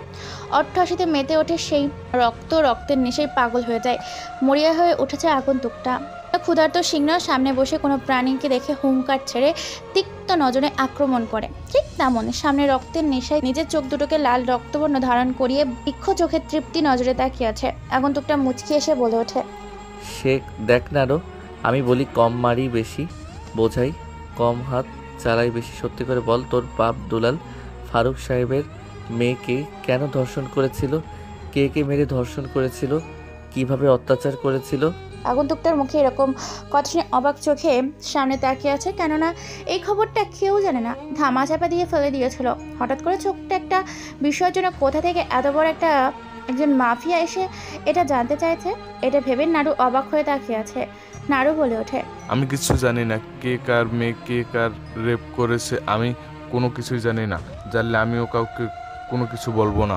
আগন্তুকটার এরকম কথা শুনে মুচকি একটা হাসি দেয়। হাত ইশারা দেওয়ার সাথে সাথেই কয়েকটা হেডফোন নিয়ে আসে সাব্বির। আগন্তুকটার দিকে একটা হেডফোন বাড়িয়ে দেয়। আগন্তুকটা একটা হেডফোন পরে নেয়, সাথে বেশ কয়েকটা ছেলেপুলে। একটা বক্স রাখা হয়। এরপর টিপ টিপ করে বৃষ্টি পড়ছে, সাথে সাথে আকাশের বজ্রপাত ও বিদ্যুতের বিজলি চমকানো। তারপর খোলামেলা বাংলো বাড়ির আঙিনায় বসে একের পর এক হত্যাকাণ্ড চালিয়ে যাচ্ছে ভয়ঙ্কর এই আগন্তুকটা কোনো কথা বলে না। আজকে একটা হাসি দিয়ে ডিজে গান ছেড়ে দেয়। বক্সের ভিতর থেকে একটা প্লাস বের করে নানু নামের ছেলেটার পায়ের আঙুলের বুড়ো আঙুলের নখ তুলে ফেলে। তারপর সেই নখের স্থানে একটা ঝুলি রেখে হাতুড়ি দিয়ে এলো পাথরে পেটাতে থাকে। মুহূর্তের মধ্যে ঝুলি নখের আঙুল ভেদ করে মাটির সাথে গেঁথে যায়। এইভাবে পরে নখ তুলতে থাকে। এমন সময় খেয়াল করে সামনের ছেলেটা ব্যথায় ছটফট করছে। যেমন গভীর জল থেকে কোনো মাছকে ধরে এনে শুকনো কোনো ডাঙা জায়গায় রাখলে সে পানি ছাড়া ছটফট করে মৃত্যু যন্ত্রণায়, ঠিক তেমনই অত্যাচারের আঘাতে নিজেকে কাতর করে ছটফট করতে থাকে নাড়ু নামের ছেলেটা। এর দিকে মুচকি এসে আরেকটা নখ তুলে ফেলে। পরপর বেশ কয়েকটা নখ তুলে ফেলে, প্রায় অনেকগুলো ঝুলি মেরে দেয়, মাটির সাথে গেঁথে ফেলে। ক্ষতস্থানগুলোকে রক্ত টকবক করে ফোটে বিন্দু মরিচের গুঁড়ো ঢেলে দেয়, সাথে সাথে একটু মিষ্টি জাতীয় যেমন চিনি, যাতে সেখানে পিঁপড়া এসে যুক্ত হয়। এমনটা শরীরের রক্তের সাথে যেন পিঁপড়াগুলো তার মাংসগুলোকে খুবলে খুবলে খেতে পারে। মুহূর্তের মধ্যে সেখানে কয়েক মিলিয়ন পিঁপড়া সারিবদ্ধ হয়ে মিছিল করতে নাড়ু নামে ছেলেটার পা দুটোকে আঁকড়ে ধরতে থাকে। এই দৃশ্য দেখে নিজের চোখ যেন চোখের জায়গা থেকে বেরিয়ে আসবে। আর্তনাদ ও চিৎকারে পুরো জায়গাটা কেঁপে ওঠে। কিন্তু তার চিৎকার ও আর্তনাদ কারো কান পর্যন্ত পৌঁছায় না, কেননা সবার কানে হেডফোন বাঁধা। পিঁপড়াগুলো আনন্দের সাথে রক্ত মাংস মিষ্টি চিনি খেয়ে আনন্দের সাথে সেখানে বাসা করতে শুরু করেছে। সেটা ছটফট করতে থাকে, হাতের ইশারায় কিছু বলতে চায়, কিন্তু এটা দেখে আগন্তুকটা ইশারা দেওয়ার সাথে সাথে সবাই হেডফোনগুলো খুলে ফেলে। এটা দেখার সাথে সাথে নাড়ু নামের ছেলেটা ভয়ঙ্কর চোখ নিয়ে ভয়ে কণ্ঠে আকতি মিনতি করে কাঁদো কাঁদো গলায় চিৎকার করে বলতে থাকে, ভাই আমি বেশি কিছু জানি না, আপনি আমাকে ছেড়ে দেন। আমি আপনাকে সব সত্যি কথা বলছি। তার আগে আমার শরীর থেকে এই ক্ষুধার্ত পিঁপড়াগুলোকে সরিয়ে ফেলুন। আমি এদের বিষাক্ত কামড় আর সহ্য করতে পারছি না। মনে হচ্ছে আত্মাটা আমার শরীর থেকে ফিরে বেরিয়ে যাচ্ছে। ছেলেটার এরকম আর্তনাদ আর ভয়ঙ্কর কণ্ঠস্বর শুনে পিছনে দাঁড়িয়ে থাকা বেশ কিছু ছেলেপুলের চোখে জল চলে আসে। এরকম ভয়ঙ্কর শাস্তি প্রথম কাউকে দিতে দেখলো সাব্বি সহ বাকি কিছু ছেলেপুলে। আগন্তুকটা হাতের ইশারা দেওয়ার সাথে সাথে নাড়ু নামে ছেলেটার পা থেকে পিঁপড়াগুলো সরিয়ে ফেলে। নাড়ু ছেলেটা দীর্ঘশ্বাস ফেলে বলে ওঠে, আমি কোনো কিছুই জানি না, শুধু এটুকুই জানি ঠাহারিয়ার ছেলে দুলাল ছদ্মবেশে অনেক ব্যবসা করে আর একে সাপোর্ট দেয় উপরে থাকা বেশ কিছু মন্ত্রীর ম্যাজিস্ট্রেট। একদিক দিয়ে তাকে জেলে ঢুকালে অন্য দিক দিয়ে সে বেরিয়ে এসে শহরের একটা মহিলা হোস্টেল চালায়, কিন্তু আসলে সেখানে ছদ্মবেশে তিনি প্রতিলয় চালায়। গোপনে সেখানে বাইরে থেকে লোক গিয়ে মেয়েদের সাথে ব্যবসা করেন। দৈনিক সেখানে তার প্রায় 3 থেকে 4 লাখ টাকা ইনকাম হয়। প্রায় কয়েকশো কোটি টাকার মালিক সে। প্রায় দেশে বেশ কয়েকটা প্রতিষ্ঠান রয়েছে, প্রত্যেকটা প্রতিষ্ঠানে সে অসহায় মেয়েদেরকে নিয়ে ব্যবসা করে। মেয়েরা বাধ্য হয় সেটা করতে বাধ্য হয়, কেননা সেখানে তারা মেয়েদেরকে ভয় দেখায়। তোর কাছে ভাই এটা জিজ্ঞাসা করেনি, তোর কাছে জিজ্ঞাসা করেছি ফারুক সাহেবের মেয়েকে তোরা কে কে মিলে মেরেছিস। এটা আমি সঠিকটা বলতে পারবো না, কেননা আমি সেখানে ছিলাম না। শুধু এটুকু বলতে পারবো ফারুক সাহেবের মেয়েকে অনেকে মিলে মেরেছে। বাকি কথাটুকু বলতে পারে না। তার আগেই সামনে বসে থাকা কালো পোশাকে আবৃত সে আগন্তুকটা মায়াবী একটা হাসি দিয়ে বলে ওঠে, আমি মাফিয়া কিং শান্ত চৌধুরী। তোর বাপ দুলাল, তার বাপ শাহরিয়ার। আমার নামটা শুনলে প্যান্টের চেইন খুলে পেশাব করার আগেই প্যান্টে পেশাব করে ফেলে, আর তুই বলিস আমাকে মারবি। কথাটা বলে হাসতে থাকে মাফিয়া কিং শান্ত চৌধুরী। নামটা শোনার সাথে সাথেই নানু নামে ছেলেটা চমকে ওঠে, চোখগুলো বড় বড় করে তাকিয়ে আছে সামনে। শান্ত নামে ছেলেটা হাতের ইশারা দেওয়ার সাথে সাথে সাবির একটা ভিডিও ওপেন করে দেয়। নানু নামে ছেলেটা সেই ভিডিওটা দেখতে থাকে, যেখানে স্পষ্ট দেখা যাচ্ছে সেদিন সেও উপস্থিত ছিল সেখানে এবং সেও ফারুক সাহেবের মেয়েকে রেপ করেছে। এ দেখে নিজের কলিজা থেকে থুকথুক করতে থাকে। শান্ত নামের আগন্তুকের রক্তমাখা চোখ নিয়ে ভয়ঙ্কর কণ্ঠে বলে ওঠে, এই ভিডিওটা নিশ্চয়ই দেখেছিস। এবার বল শহরে আর কাকে কোথায় পাবো? তাদের আসলে ঠিকানা কি, তার আড্ডাগুলো কোথায়? কোনো কথা না বলে নাড়ু চুপচাপ ভয় দৃষ্টিতে তাকিয়ে আছে। এ দেখে শান্ত নামের ভয়ঙ্কর সেই মাফিয়া কিং প্লাস নিয়ে হাতের মাঝে চেপে ধরে, তারপর পাশে একটা হাতুড়ি দিয়ে এলো পাথরি মাটিতে রেখে হাতুড়ি দিয়ে পেটে থাকে। মুহূর্তের মধ্যেই হাতের নাঙল সহ তালু থেতলে যায়, রক্তাক্ত করে দেয়, মৃত্যুর দুয়ারে ঢলে পড়ে। শরীরটা নিস্তেজ হয়ে যায়, আস্তে আস্তে শুরু করে, চোখগুলো ঝাপসা হতে শুরু করে, সব অন্ধকার দেখতে থাকে। শুরু করেই নাড়ু নামের ছেলেটা, সাব্বির নামের ছেলেটা বলে ওঠে, ভাইয়ের আগে ভাইয়ের হাতে নির্মমভাবে মরতে না চাইলে যা জানিস সত্যি করে বল। থানা নামের ছেলেটার কোনো উপায় না পেয়ে রক্তমাখা ঠোঁট নিয়ে হালকা কণ্ঠে বলে ওঠে। কথাগুলো স্পষ্ট শোনা যায় না, তারপরও সে বলে ওঠে, কালকে ভার্সিটিতে দুলাল ও তার কিছু ছেলেপেলে সঞ্জিতা নামের এক মেয়েকে তুলে আনতে যাবে, কেননা দুলাল বা সঞ্জিতা নামে সেই মেয়েটাকে ভালোবাসে আর কোটিপতি বিজনেসের কোনো এক ছেলে তাকে বিয়ে করবে। এই খবরটা শুনে কাল সকালে দলবল নিয়ে সঞ্জিতাকে তুলে আনতে যাবে কলেজ থেকে। কথাটা শুনে মুচকি একটা হাসি দেয় শান্ত। তারপর আস্তে করে গলার কাছে একটা ব্লেড এনে টান দেওয়ার সাথে সাথেই গলা শিরা উপর শিরা কেটে দিয়ে ফিনকি দিয়ে তাজা গাঢ় লাল রক্ত গড়িয়ে পড়তে থাকে। ছেলেটার জবাই করা পশু পাখিদের মতো হাত পা ছড়াছড়ি করতে থাকে, ছটফট করতে থাকে, প্রাণ পাখি উড়ে যেতে থাকে। মুহূর্তের মধ্যে মৃত্যুর দুয়ারে ঢলে পড়ে। শান্ত বলে ওঠে, ডেড বডিটা দুলালের আড্ডার সামনে ফেলে আসবি, আর কালকে ভার্সিটিতে ফাইনাল খেলার জন্য প্রস্তুত থাক, সব কিছু রেডি কর। ওকে ভাই, কাজ হয়ে যাবে। কথাটা বলেই ঝিরিঝিরি বৃষ্টির মাঝে বেরিয়ে পড়ে সেই মানুষটা নিজ বাড়ির গন্তব্যের উদ্দেশ্যে। ব্ল্যাক কালারের একটা গাড়িতে বসে রওনা দেয় বাড়ির উদ্দেশ্যে। এদিকে সাব্বির সহ কয়েকটা ছেলে মিলে ডেড বডিটা তুলে ফেলে আসতে চায় দুলালের আড্ডা বাড়ির কাছে। ফ্রেশ হয়ে চুপি চুপি বাড়ির ভেতরে প্রবেশ করে শান্ত। ততক্ষণে পরিবেশ নিস্তব্ধ, রাত অনেক হয়েছে, তাই সবাই ঘুমিয়ে গেছে। শান্ত কোনো কথা না বলে চুপচাপ নিজের রুমে গিয়ে শুয়ে পড়ে। দেখতে দেখতে সকাল হয়। অফিসে যাওয়ার উদ্দেশ্যে বাসা থেকে বের হয় শান্ত। এমন সময় পেছন থেকে বলে ওঠে, শান্ত শোন, আজকে মেয়ে পক্ষের বাড়ি যাব বিকেলবেলায়, তাই রেডি থাকবি। মা, তুমি এই কথাটা কাকে বলছো? বিয়ে কি সেটা কি তোমার ছেলে জানে নাকি? লিসার কথা শুনে থেমে যায় শান্ত। পেছন ঘুরে মুচকি এসে বলে ওঠে, তুই ভুলে যাচ্ছিস তুই আমাকে বিয়ে দিয়ে তুই নিজের সর্বনাশ করছিস। কারণ তুই যে বিয়ের জন্য লাফালাফি করছিস, সেই মেয়েই তোকে এই বাড়ি থেকে বিদায় করার জন্য উঠে পড়ে লাগবে। দেখা যাবে কে কাকে তাড়ায়। শান্তর কোনো কথা না বলে চুপচাপ অফিস যাওয়ার উদ্দেশ্যে বেরিয়ে পড়ে। অফিসে গিয়ে নিজের রুমে বসে কাজ করতে থাকে। এমন সময় ফারুক সাহেবের চায়ের কাপ নিয়ে আসে আর বলে ওঠে, এই নাও বাবা তোমার চা। প্রান্ত নিজের কাজ বন্ধ করে চাচার কাছ থেকে চায়ের কাপ নিয়ে বলে ওঠে, চাচা, আপনার মেয়ের খুনের সঠিক বিচার হয়ে গেছে, আর কয়েকজন শাস্তি পেতে বাকি আছে, সেটাও খুব শীঘ্রই খবরের কাগজে দেখতে পাবেন। বাবা, ওরা ভালো লোক না, ওরা খুব ভয়ঙ্কর, হিংস্র। আমার উপকার করতে গিয়ে নিজের পরিবারের ক্ষতি করো না। আমি যা হারানোর তা তো হারিয়ে ফেলেছি, তা তো আমি আর ফিরে পাবো না। তুমি তোমার সুখের পরিবারটাকে নিজের হাতে মেরো না। জন্ম মৃত্যু কখন কোথায় সেটা উপর থেকে তৈরি করা, সময় হলে টিকিট কাটতে হবে। কোথায় মরবো বলা যাবে না, তাই মরার আগে অন্যায়ের প্রতিবাদ করতে আমি সব সময় সবখানে আছি। এর জন্য যদি মরতে হয় সেটাও আমি রাজি।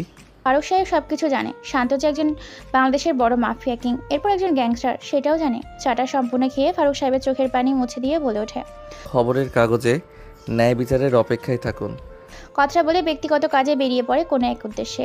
অন্যদিকে সকাল 10টা বেজে হেলতে দুলতে ভার্সিটিতে প্রবেশ করছে শান্ত নামের সেই ছেলেটা, যার পরনে এক মায়া, যে দেখতে অন্যরকম, যে সমস্ত অন্যায় সহ্য করে নিজেকে সামনে এগিয়ে যেতে বিশাল এক যুদ্ধে সমর্পণ হয়েছে। এই বিশ্ববিদ্যালয় ভার্সিটির ভেতর প্রবেশ করতে পেছন থেকে সঞ্জিদা বলে ওঠে, কি রে খ্যা তাবাল গাইয়া, তুই আজকে ভার্সিটিতে এসেছিস? তোকে যে বললাম ভার্সিটিতে আসলে তুই আমাদের সালাম দিবি, সেটা কোথায়? শান্ত নামের ছেলেটা এটা শুনে মুচকি একটা হাসি দেয় আর বলে ওঠে, সালাম সেই পায় যার যোগ্যতা থাকে, আর এই শান্ত তাকেই সালাম দেয় যে তার সালামের যোগ্যতা রাখে। কথাটা বলে মুচকি এসে সামনে পা বাড়ায় শান্ত নামের ছেলেটা। হঠাৎ করে এই কথা শুনে তেলে বেগুনে জ্বলে ওঠে সঞ্জিদা সহ ইতি, প্রিয়া, সকলে সঞ্জিদা শান্ত নামের ছেলেটাকে পিছনে ঘুরিয়ে পরপর বেশ একটা থাপ্পড় মারে আর বলে ওঠে, ছোট মুখে বড় কথা বলিস, ছোট লোকের বাচ্চা। তো সাহস হয় কি করে তুই আমার যোগ্যতা নিয়ে কথা বলিস? আজকে তোকে এখানেই জীবন্ত পুঁতে ফেলবো, যাতে তোকে দেখে সবার শিক্ষা হয়ে যায়। আর এই সঞ্জিদার সাথে যাতে দ্বিতীয়বার কেউ লাগতে না আসে। সঞ্জিদা কি জিনিস সেটা যেন এবার সবাই বুঝতে পারে। কথাটা বলার সাথে সাথে সঞ্জিতা যখন আবার থাপড় মারতে যাবে শান্ত নামের ছেলেটা, ঠিক তখন এই কলেজের গেট দিয়ে হুড়মুড় করে হাঙ্গামা করতে করতে বেশ কয়েকটা গাড়ি প্রবেশ করে। গাড়িগুলোতে লাঠি সোটা হকি স্টিক দিয়ে পরিপূর্ণ। গাড়িগুলো ভার্সিটির মাঠের সামনে চলে আসে। সবাই ভালো করে খেয়াল করে দেখতে পায় সেখানে দুলাল ও দুলালের ছেলেবিলের এসেছে। দুলালের মাথা বর্তমানে ভীষণ গরম হয়ে আছে, কেননা তার ডান হাত নাড়ুকে কেউ বাকরা খুব নৃশংসভাবে হত্যা করেছে, তার বাড়ির সামনে ফেলে গেছে। এটাই খবরের কাগজ এবং টেলিভিশনে বের হয়েছে। এটা নিয়ে ভীষণ টেনশনে আছে দুলাল। প্রত্যেকটা খবর এবং খবরের চ্যানেলেই একটাই খবর বর্তমানে রমনামা ছড়িয়ে দিয়েছে। দুলাল খালের ভেতর থেকে বের হয়, হাতে সিগারেট, নিকোটিনের ধোঁয়াগুলো টেনে উড়িয়ে দিচ্ছে আর সামনে গুড়ি গুড়ি পায়ে এগিয়ে আসে। সবাই যে যার মতো নিজেদের গুটিয়ে নিয়েছে, কেননা দুলালের খপ্পরে পড়লে যান এবং মাল দুটোই চলে যাবে। তাই দুলালের থেকে দূরে থাকাই সবার মঙ্গল, কেননা সে লোক ভালো না। হেলতে দুলতে দুলাল সাহেব চলে আসে সানজিদা, ইয়া, ইতি এবং শান্তর সামনে। এসেই দুলাল বলে ওঠে, কি খবর, কেমন আছো সঞ্জিদা? আজকে তোমার সাথে দেখা করতে এলাম। বললাম তোমার নাকি বিয়ে ঠিক করছে তোমার বাড়ি থেকে। তাতে তোর কি? কে আমাকে বিয়ে করলো, আমি কাকে বিয়ে করলাম, তাতে তোর জেনে কি? তুই তোর চরকায় তেল দে। এই শালি, তুই কি বলে যাচ্ছিস? আমি চাইলে তোকে এখান থেকে তুলে নিয়ে যেতে পারি। তোর মতো কাপুরুষের মুখে এই কথা মানায় না। তুই ভুলে যাচ্ছিস আমি কার মেয়ে। নিজের জীবন বাঁচাতে চাইলে কথা কম বলে এখান থেকে কেটে পড়। যাবো, কিন্তু একা না, তোকে সাথে করে নিয়ে যাবো। কথাটা বলে সঞ্জিদার হাত ধরে টানতে টানতে নিয়ে যাওয়ার চেষ্টা করে। এমন সময় সঞ্জিদা দুলালের হাত থেকে নিজের হাত সরিয়ে পরপর বেশ কয়েকটা থাপ্পড় মারে সঞ্জিদা দুলালের ঘাড়ে। দুলাল এইটা দেখে রাগে গিয়ে পড়ে। তোর এত বড় সাহস, তুই এই দুলালের গায়ে হাত দিয়েছিস? যেখানে এই দুলালের নাম শুনলে বাঘ, মহিষ, বন্য প্রাণীগুলোর ভয়ে পালাবদ্ধ হয়, সেখানে তুই এই দুলালের গায়ে হাত দিয়েছিস? কোদার তো তুই এই কোদার জালে আক্রমণ করছিস। বাঘের থাবা তো তোকে খেতেই হবে। কথাটা বলার সাথে সাথে দুলাল সঞ্জিদার শার্টের কর্নার থেকে মারার সাথে সাথেই শার্টের কিছুটা অংশ ছিঁড়ে যায়। এতে লজ্জায় পড়ে যায় সঞ্জিদা। সবাই এটা দেখে চোখে নামিয়ে ফেলে। দুলালও দুলালের ছেলে পেয়েগুলো হেসে ওঠে। পাশে দাঁড়িয়েছিল শান্ত। দুলাল আবার টান দিতে যাবে, এমন সময় শান্ত পেছন থেকে হাত ধরে ফেলে। এটা দেখে দুলাল বলে ওঠে, এই যে হিরো, তুই, তোর পরিচয় কি? তুই জানিস না আমি দুলাল? শান্ত এবার হালকা মৃদু হেসে শান্ত কণ্ঠে বলে ওঠে, জানি, শুধু জানি নয়, তোর সম্বন্ধে সব কিছু জানা হয়ে গেছে। তুই যেটা আসবি এটাও আমি জানি। শান্ত নামে ছেলেটার মুখে এরকম কথা শুনে তো অবাক চোখে তাকিয়ে আছে দুলাল। বলে ওঠে, তোর এত বড় সাহস, তুই এই দুলালের সাথে তর্ক করিস? একে এখানে জীবন্ত কুপিয়ে হত্যা করবি সকলের চোখের সামনে। কথাটা বলার সাথে সাথে দুলালের ছেলে মিলেগুলো হামলা করে শান্ত নামে ছেলেটার উপর, আর দুলাল সঞ্জিতাকে টানতে টানতে নিয়ে যেতে থাকে। এমন সময় হঠাৎ করে আহ করে ওঠার সাথে সাথে মাটিতে লুটিয়ে পড়ে সেই দুটো ছেলে। শব্দ দূষণে পেছন ঘুরে তাকিয়ে অবাক হয়ে যায় দুলাল, কেন তার ছেলে দুইটা নিথর হয়ে মাটিতে পড়ে আছে। ভার্সিটির সবাই সেদিকে হা করে তাকিয়ে আছে। হচ্ছেটা কি এখানে কেউ বুঝতে পারছে না। অবাক করা নয়নে তাকিয়ে আছে। এটা দেখে দুলাল আবারও বলে ওঠে, তোরা কে কোথায় আছিস? ওকে এখানে জীবন্ত কবর দিবি, তাও আবার আমার চোখের সামনে। ছেলেটা দুলার নামে ছেলেটার মুখে এরকম কথা শোনার সাথে প্রায় 20 থেকে 25 জন একসাথে অস্ত্র নিয়ে হামলা করতে এগিয়ে আসে শান্তর ওপরে। শান্ত এখনও সেখানে দাঁড়িয়ে আছে সবার সাথে, কেন কথা ছাড়াই মারপিট শুরু হয়ে যায় শান্তর নামে ছেলেটার অশান্ত হয়ে উঠেছে। একের পর এক মেরে চলেছে দুলালের ছেলেগুলোকে। শান্ত নিজেও মার খাচ্ছে, আবার অন্য জনকেও মারছে। যাকে মারছে সে একবার মাটিতে লুটিয়ে পড়ছে। হঠাৎ করে শান্তর নাক বরাবর কেউ একটা ঘুষি মারে। শান্ত খানিকটা দূরে পড়ে যায়, আবার উঠে দাঁড়ায়। মারপিট শুরু হয়ে যায়। হকি স্টিক নিয়ে এলো পাত্রী সবাইকে পেটাতে থাকে। ছেলেগুলোর মার খেতে থাকে, আবার ছেলেগুলো শান্তকে আঘাত করতেও থাকে। হাঙ্গামা শুরু হয়ে যায়। মারপিটের মাঝখানে হঠাৎ করে আয়ুব নামে একটা ছেলে শান্ত নামে ছেলেটার মাথার পেছন থেকে আঘাত করে। সাথে সাথে শান্ত নামে ছেলেটা চারিদিকে অন্ধকার হতে শুরু করে, চোখে ঝাপসা দেখতে শুরু করে। সবাই ভাবতে থাকে কে এই শান্ত যে কিনা দুলালের সাথে লড়াই করছে। ছেলেটা দেখতে একদম ভীষণ অন্যরকম। পরনে থাকা ছেলেটা টি শার্ট খুলে পরিয়ে দিয়েছিল সঞ্জিতাকে। তখন তার 6 প্যাক বডি দেখে সবাই অবাক চোখে তাকিয়ে আছে। উজ্জ্বল ফর্সা ধবধবে সাদা রং দেখে যে কেউ মুহূর্তে সবাই অবাক নয়নে তাকিয়েছিল শান্তর দিকে। সঞ্জিতার পরনে আছে এখনও শান্ত নামের সেই ময়লাযুক্ত টি শার্টটা। রক্তমাখা গেঞ্জিটা নিয়ে মাটিতে লুটিয়ে পড়ে শান্ত নামে ছেলেটা। মাথা থেকে এখনও রক্ত পড়ছে। হঠাৎ করে চোখের সামনে ঝাপসা হতে শুরু করে, মাথা ঘুরতে থাকে। এটা দেখে দুলাল শান্ত নামে ছেলেটার বুক বরাবর একটা লাথি মারে। খানিকটা দূরে গিয়ে পড়ে যায় শান্ত নামে ছেলেটা। শান্ত ঝাপসা চোখে দেখতে পায় প্রায় কয়েকটা কালো রঙের গাড়ি এবং বেশ কিছু ছেলেপুলে ভার্সিটির গেট দিয়ে প্রবেশ করছে। আর কোনো কিছুর মনে নেই, মাটিতে পড়ে যায় শান্ত। হঠাৎ করে সবাই খেয়াল করে ভার্সিটির গেটের দিকে প্রায় 30 থেকে 40টা গাড়ি এবং ট্রাক ভিতর প্রবেশ করে। গাড়িগুলোর ভেতর থেকে বের হয়ে আসে বিশাল বিশাল দানব আকৃতির ছেলেপুলে, যাদের হাতে দেশি বিদেশি অস্ত্র এবং লাঠি সোটা। সবাই চারিদিক দিয়ে ঘিরে ফেলে দুলাল ও তার দলবলকে। আকাশে সবাই তাকিয়ে দেখতে পায় প্রায় তিনটা হেলিকপ্টার উড়ছে আকাশে। হেলিকপ্টারগুলোতে প্রায় বেশ কয়েকটা ছেলেপুলে সানা পায়ের হাতে দাঁড়িয়ে আছে। ছেলেগুলোর ভেতর থেকে বের হয়ে আসে সাব্বির নামে ছেলেটা, চলে যায় শান্ত নামে ছেলেটার কাছে। এমন সময় কলেজের ভেতর থেকে হাঙ্গামা শুনতে পেয়ে বের হয়ে আসে ইমরান স্যার। দৌড়ে এসে দুলালের সামনে দাঁড়ায় আর চিৎকার করে বলে ওঠে, দুলাল, তুই এটা কি করলি? ঘুমন্ত সিংহকে খেপিয়ে তুললি। তুই তো আর বাঁচতে পারবি না, তুই তো মরবি। সাথে পুরো কলেজটাকে তুই বন্ধ করে ছাড়বি। হঠাৎ করে সেখানে ইমরান স্যারকে দেখে আরো অবাক হয়ে যায় সবাই। সেদিকে তাকিয়ে আছে ছেলেরা, কেউ বুঝে উঠতে পারছে না। এমন সময় গাড়িগুলোর ভেতর থেকে বের হয়ে আসে সাব্বির নামের ছেলেটা, বলে ওঠে, সরি সাব্বির, আসলে আমি এখানে ছিলাম না, আমি কলেজের ভিতরে ছিলাম। ওরা যে বাইকে আঘাত করেছে এটা আমি দেখিনি। হ্যাঁ, নিয়ে আসতেছি, তুই দাঁড়া। সবাই ভাবতে থাকে কে এই ছেলে যার জন্য আকাশে 3টা হেলিকপ্টার এবং কলেজের ভিতরে এক একজনের এক এক মডেলের প্রায় 30-40টা গাড়ি, ট্রাক, এত ছেলেপুলে প্রবেশ করেছে। কয়েকজন ছেলে মাটিতে লুটিয়ে এখনো ব্যথায় কাতরাচ্ছে। দুলাল তার বাবাকে ফোন করে এবং আরো ছেলেপুলে ভার্সিটিতে পাঠাতে বলে। অন্যদিক থেকে দুলালের আলো ছেলেপুলে আসতে থাকে ভার্সিটিতে। ইমরান পানি নিয়ে এসে শান্ত নামে ছেলেটার চোখে সেটা দেয়। পিট করে চোখ খুলে শান্ত। সাব্বির বলে ওঠে। শান্ত নামে ছেলেটা একটা মুচকি হাসি দেয় আর বলে ওঠে, আমার মেশিন গানটা দে। এই কথা শুনে সাব্বির দৌড়ে গিয়ে ঘরের ভেতর থেকে মেশিন গানটা নিয়ে আসা শান্ত নামে ছেলেটার হাতে দেয়। শান্ত মেশিন গানটা তাক করে এলোপাথারি সবাইকে গুলি করতে থাকে। গুলির শব্দে পুরো ভার্সিটি কেঁপে ওঠে। মুহূর্তের মধ্যে রক্তের বন্যা বইতে শুরু করেছে পুরো ভার্সিটিতে। অন্যদিকে অনেকদিন পর খুঁজে পেয়েছে এই দুলালকে। দুলাল অনেক অপরাধ করেছে। আজ নিজের অনেক দিন রাগ শান্ত দুলালকে মেরে নিজেকে শান্ত করবে। কলেজের গেট দিয়ে আরো প্রায় 3টা গাড়ি ছেলেপুলে প্রবেশ করে।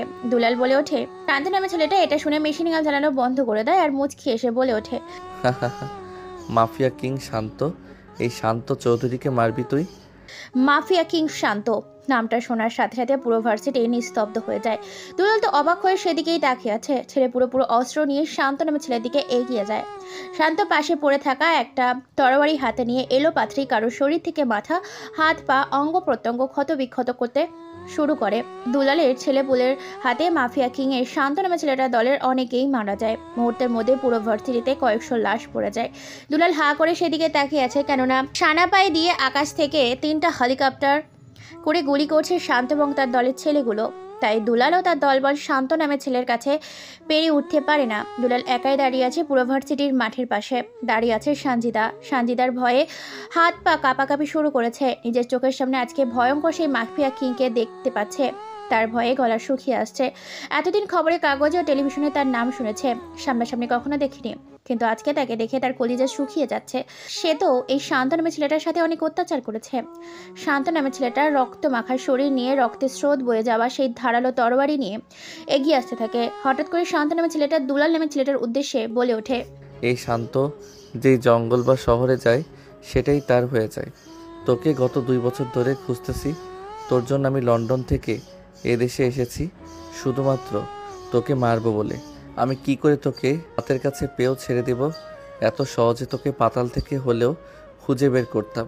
তোর অপরাধ এত বেশি বেড়ে গেছে যে অপরাধের লিস্ট আর খাতায় ধরে না। তোর অপরাধের লিস্ট খাতায় পুলিশের ডায়েরিতে রেজিস্ট্রেশন করতে করতে সাগরের মতো কলমের কালি শেষ হয়ে গেছে কয়েকশো ডায়েরি, কিন্তু তোর অপরাধ কমেনি। তোর অপরাধ কমাতে আমি শান্ত এসেছি। কথাটা বলার সাথে সাথে সঞ্জিদা মেয়েটা চোখের সামনেই দুলাল নামে ছেলেটার 2 কান কেটে ফেলে। রক্ত ছিটকে পড়ে সঞ্জিদার মুখের ওপর। রক্ত দেখে চমকে ওঠে সঞ্জিদা। ভয়ে সবাই পিছিয়ে যায় আর চিৎকার দিয়ে ওঠে দুলাল নামে ছেলেটা। এরপর তার হাত পা দুটো কেটে ফেটে। চোখের জায়গা থেকে হাত দিয়ে তার চোখ দুটো উপড়ে ফেলা হয়। তাদেরকে ইশারা দেওয়ার সাথে সাথেই মুখের ভেতর একটা কাপড় ও নাকের ভেতর তুলা ঢুকিয়ে দেয়। হাত পা না থাকায় মাটিতে রক্তাক্ত শরীর নিয়ে ছটফট করতে থাকে দুলাল নামের ছেলেটা। এদিকে মৃত্যুর যন্ত্রণা, অপরদিকে শ্বাসকষ্ট যেন তাকে তীব্র আকারে কষ্ট দিচ্ছে। মৃত্যু যেন তার সামনে, তার জীবন প্রায় ত্রাণ পাখি উঠতে যাচ্ছে। তার ছটফটানি ভালো লাগছে না শান্তর কাছে, তাই পাশে থাকা তরবারিটা হাতে নেওয়ার সাথে সাথেই গলার মাঝ বরাবর একটা কোপ দেয়। সাথে সাথে শরীর থেকে মাথাটা ছিটকে গিয়ে কলেজের গেটের সামনে পড়ে। এটা দেখে জ্ঞান হারিয়ে ফেলে অনেকে। ভয় কেউ চোখ বন্ধ করে নেয়, কেউ ভয়ে পিছিয়ে যায়। এক মুহূর্তে খবরটা ছড়িয়ে পড়ে পুরো ভার্সিটিতে। প্রায় 300 ইউনিট পুলিশ বাহিনী এবং 100 সেনাবাহিনী মুহূর্তের মধ্যে পুরো ভার্সিটি ঘেরাও করে ফেলে। এর মধ্যে শান্ত নামের ছেলেটার দলের কিছু ছেলে পুলিশ সেখান থেকে সরে যায়। সেনাবাহিনী ও পুলিশ গ্রেপ্তার করে শান্ত ও তার দলবলকে। মুহূর্তের মধ্যে সেখানে সাংবাদিক এসে বিভিন্ন চ্যানেলে প্রচার করতে শুরু করে। ছদ্মবেশে শহরের মাঝখানে এতদিন লুকিয়েছিল মাফিয়া কিং শান্ত চৌধুরী, যাকে আমরা বিজনেসম্যান NMK গ্রুপ অফ ইন্ডাস্ট্রিজের মালিক এবং উত্তরাধিকারী হিসেবেই চিনতাম।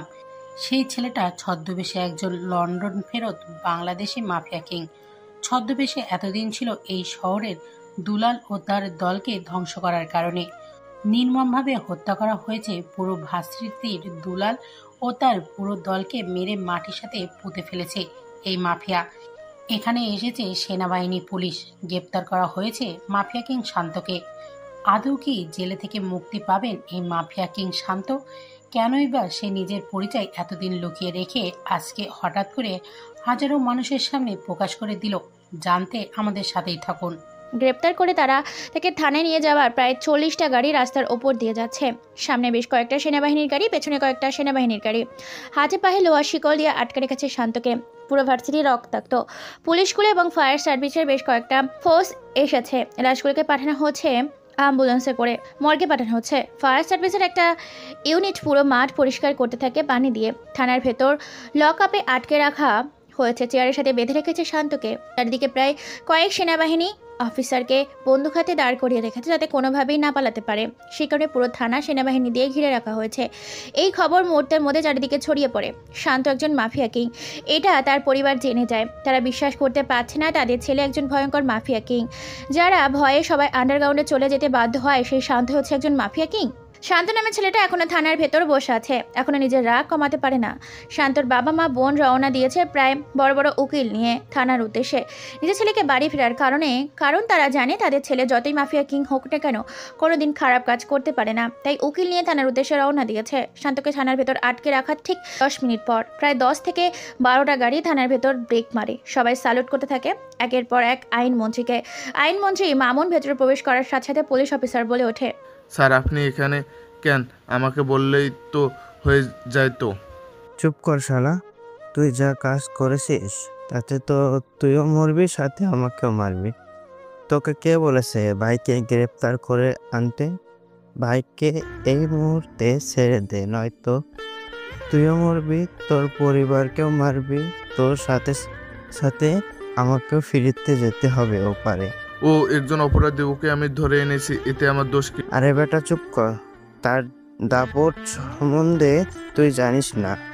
আমেরিকার মতো শহর এবং চীনের মতো শহর তাকে সাপোর্ট করে। আমাদের উপরে প্রেসার ক্রিয়েট হচ্ছে।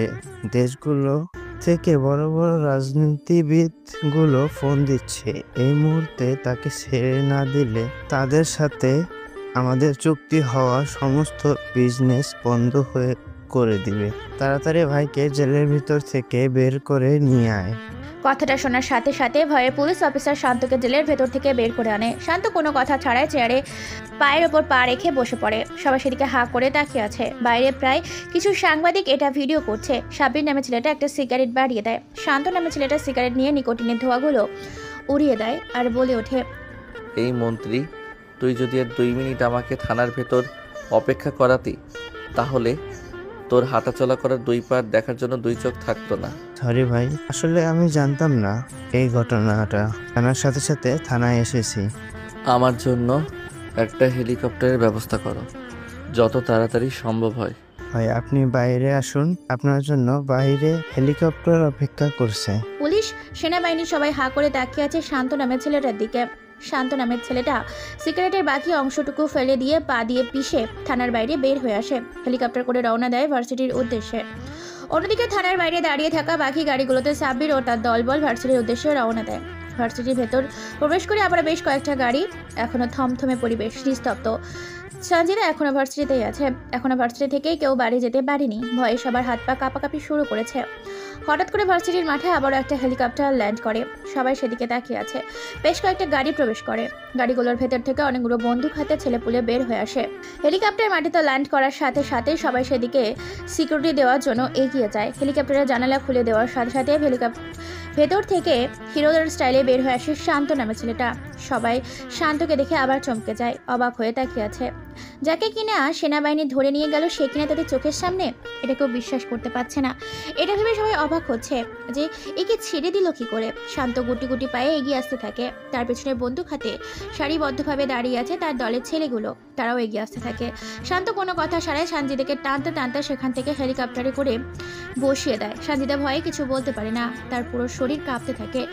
ভয়ে ভয়ে সঞ্জিতা বলে ওঠে, আমাকে ছেড়ে দিন বলছি, আপনি আমাকে কোথায় নিয়ে যাচ্ছেন? সঞ্জিতা চিৎকার করতে থাকে। কোনো কথা কোনোভাবে শোনে না শান্ত। কাজী অফিসের বাইরে হেলিকপ্টার ল্যান্ড করে। অন্যদিকে শান্ত হেলিকপ্টার থেকে নেমে কাজী অফিসের ভেতর প্রবেশ করে। এদিকে থানার ভেতর প্রবেশ করে মায়েশা বেগম আর তার পুরো পরিবার। শান্তকে জেল থেকে বের করার জন্য জেলের ভেতর ঢুকে দেখতে পায় শান্ত তো দূরের কথা, সেখানে পুলিশগুলো নাজেহাল অবস্থা। পুলিশ অফিসার মায়েশা বেগম ও রমজান সাহেবকে দেখে বলে ওঠে, স্যার আপনারা হঠাৎ করে এখানে কি মনে করে? শান্ত কোথায়? আপনারা তাকে কোথায় রেখেছেন? ম্যাম আসলে স্যার তো এখান থেকে অনেক আগে চলে গেছে। ওনাকে জেল থেকে ছাড়ানোর জন্য স্বয়ং আইনমন্ত্রী মামুন স্যার এখানে এসেছিল। হয়তো উনি এতক্ষণ বাসা চলে গেছেন। এই কথা শুনে তো সবাই অবাক হয়ে যায়। ছেলে এত পাওয়ার, এটা শুনে তো অবাকের চরম পর্যায়ে পৌঁছে। সেখানে দেরি না করে সবাই মিলে বাড়ির উদ্দেশ্যে রওনা দেয়। এদিকে কাজী অফিসে বসে মাথায় বন্দুক রেখে কপাল বরাবর রেখেছে শান্ত। শান্ত বলে ওঠে, এই কাগজে তুই সই করবি নাকি তোর মাথা থেকে মগজটা আলাদা করে ফেলবো? প্লিজ আমাকে ছেড়ে দাও, আমার ভুল হয়ে গেছে। আমি তোমাকে অনেক অত্যাচার করেছি, আমাকে মেরো না। আমি তোমাকে বিয়ে করতে পারবো না। আমার একজনের সাথে বিয়ে ঠিক হয়ে গেছে। আমি কোনো কিছু শুনতে চাই না। এখানে একটা বুলেট আছে আর তুই একজন। ট্রিগারে চাপবো আর তুই শেষ। এখন তোর কাছে। সঞ্জিতা কোনো উপায় পায় না, কান্না করতে থাকে। কেউ তাকে বাঁচাতে আসে না। ভয়ে কাগজে সই করে দেয়। এরপর তাকে নিয়ে আবার হেলিকপ্টার করে বাড়ির উদ্দেশ্যে রওনা দেয়। শান্ত কিছুক্ষণের মধ্যেই বাড়ির ছাদে হেলিকপ্টার ল্যান্ড করে। হেলিকপ্টার থেকে নামিয়ে আনে সঞ্জিতাকে। এরপর বাড়ির ভেতর প্রবেশ করে। বাড়ির ভেতর প্রবেশ করতে সবাই চমকে যায় শান্তকে দেখে, কেননা শান্ত চোখ গরম করে তাকিয়ে আছে। আজকে শান্তর সাথে কোনো কথা বলতে সবার ভয়ে করছে। মায়েশা বেগম নিজের ছেলেকে এই প্রথম এই রূপে দেখেছে। ভয়ে কিছু বলতেও পারে না, চুপচাপ দেখছে। হঠাৎ করে পেছন থেকে সঞ্জিতাকে দেখতে পায় মায়েশা বেগম। অবাক হয়ে যায়। অবাক হয়ে বলে ওঠে, কিরে মা সঞ্জিতা, তুই এখানে, তাও আবার শান্তর পেছনে? কি হয়েছে তোর? সঞ্জিতা মায়েশা বেগমকে দেখে অবাক হয়ে যায়। সঞ্জিতা মনে মনে ভাবতে থাকে, শান্ত, এটা কি হচ্ছে? আমি তো তোর সাথে সঞ্জিতার বিয়ে ঠিক করেছিলাম। তোমরা কার সাথে বিয়ে ঠিক করেছো আমি জানি না, কিন্তু আমি এই মেয়েকে বিয়ে করেছি। এখন আমি রুমে যাচ্ছি। কথাটা বলে কাউকে কোনো কিছু বলার সুযোগ না দিয়ে সঞ্জিতাকে টানতে টানতে নিজের রুমে নিয়ে যেতে থাকে। নিজের রুমে নিয়ে গিয়ে খাটের পর ছুঁড়ে মারে সঞ্জিতাকে। এরপর দরজা বন্ধ করে দেয়। সঞ্জিতা ভয়ে চোখ বন্ধ করে ফেলেছে। নিজের পরনে থাকা সাদা রঙের শার্টটা খুলে ফেলে। শান্ত আবার বলে ওঠে, তোর খুব দেমাগ তাই না? আজকে তোর সমস্ত দেমাগ ভেঙে ফেলবো। কথাটা বলে খাটের উপর উঠে যায় শান্ত। ভয় পিছাতে থাকে সঞ্জিতা। সঞ্জিতার পরনে থাকার সেই ময়লা টি শার্ট ছিঁড়ে ফেলে দেয়। স্পষ্ট দেখা যায় বুকের ওপর ছোট কাপড় ছাড়া কিছুই নেই।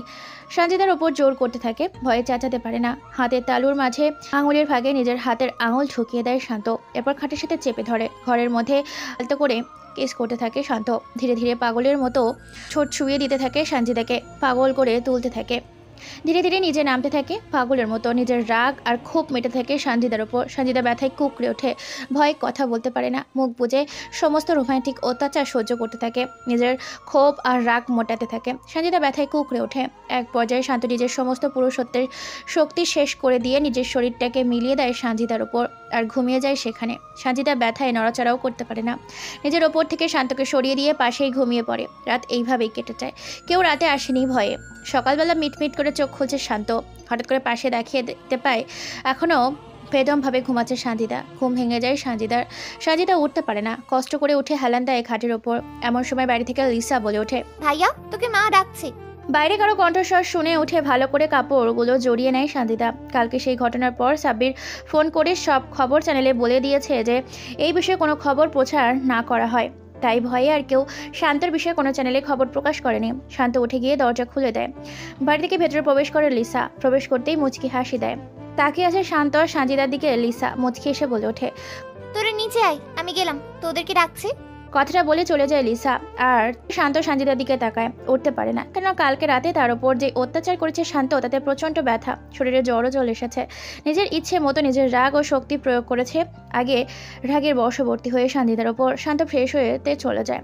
সানজিদা এখনও উঠতে পারে না। ফ্রেশ হয়ে শান্ত বলে ওঠে, ফ্রেশ হও, নিচে যেতে বলেছে। চুপ কর শালা লুচ্চা কুত্তা বান্দর কোথাকার, তোর অত্যাচারে আমার জ্বর চলে এসেছে। আই এম সরি, আমার মাথায় তখন প্রচণ্ড রাগ ছিল। চলো ফ্রেশ হয়ে নিবে, নিচে আমাদের খেতে ডাকছে। এরপর সানজিদাকে কোলে করে ফ্রেশ হওয়ার জন্য নিয়ে যায় বাথরুমে। ফ্রেশ হয়ে বাইরে বের হয়ে আসে।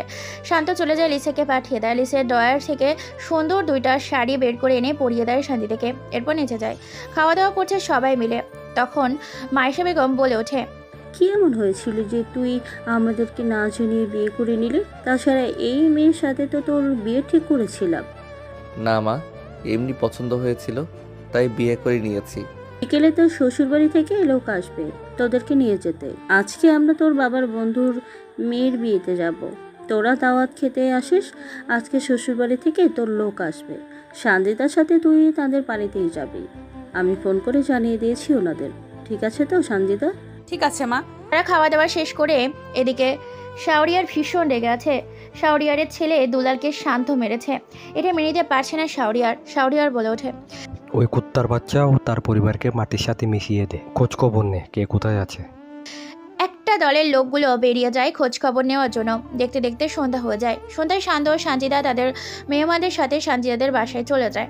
রাতটা এইভাবেই কেটে যায়। পরের দিন সকালবেলায় শান্তর বাবা মাকে দাওয়াত খেতে এক জায়গায় যায়। শান্ত অফিসে নিজের কাজ নিয়ে ব্যস্ত আছে। হঠাৎ করে পকেটে থাকা ফোনটা বেজে ওঠে। রিসিভ করতে পাশ থেকে বলে ওঠে, এই শান্ত, তুই কোথায় আছিস? তোর বাবা মা ও বোনকে বাঁচাতে চাইলে আমার ঠিকানায় চলে আয়। তুই আমার ছেলেকে মেরেছিস, এখন তোর পুরো পরিবারকে আমি শেষ করে দেবো। আমি শাহরিয়ার, বাঁচাতে চাইলে আমার ঠিকানায় চলে আয়। কথাটা শোনার সাথে সাথেই শান্ত টেনশনে পড়ে যায়। দ্রুত পকেট থেকে ফোনটা বের করে কল করে সাব্বিরকে আর বলে ওঠে, সাব্বির শাহরিয়ারের যতগুলো আড্ডার জায়গা আছে সবগুলোকে ঘেরাও করে ফেলো এবং তার লোকজনকে মেরে বালি চাপা দিয়ে দেই। ওকে ভাই। কলটা কেটে দিয়ে অফিস থেকে বের হয়ে যায়। পরপর রাস্তা দিয়ে প্রায় 45টিরও বেশি গাড়ি ফুল স্পিডে ড্রাইভিং চলে যাচ্ছে। সেই গন্তব্যের উদ্দেশ্যে প্রায় শহরের বাইরে চলে এসেছে। শান্তর পকেটে থাকা ফোনটা আবারও বেজে ওঠে। ফোনটা রিসিভ করতে ওপাশ থেকে বলে ওঠে, কিরে তুই পাগল হলি নাকি? নিজের বউয়ের পরিবারকে ফেলে রেখে আমার ঠিকানায় ছুটে আসলি।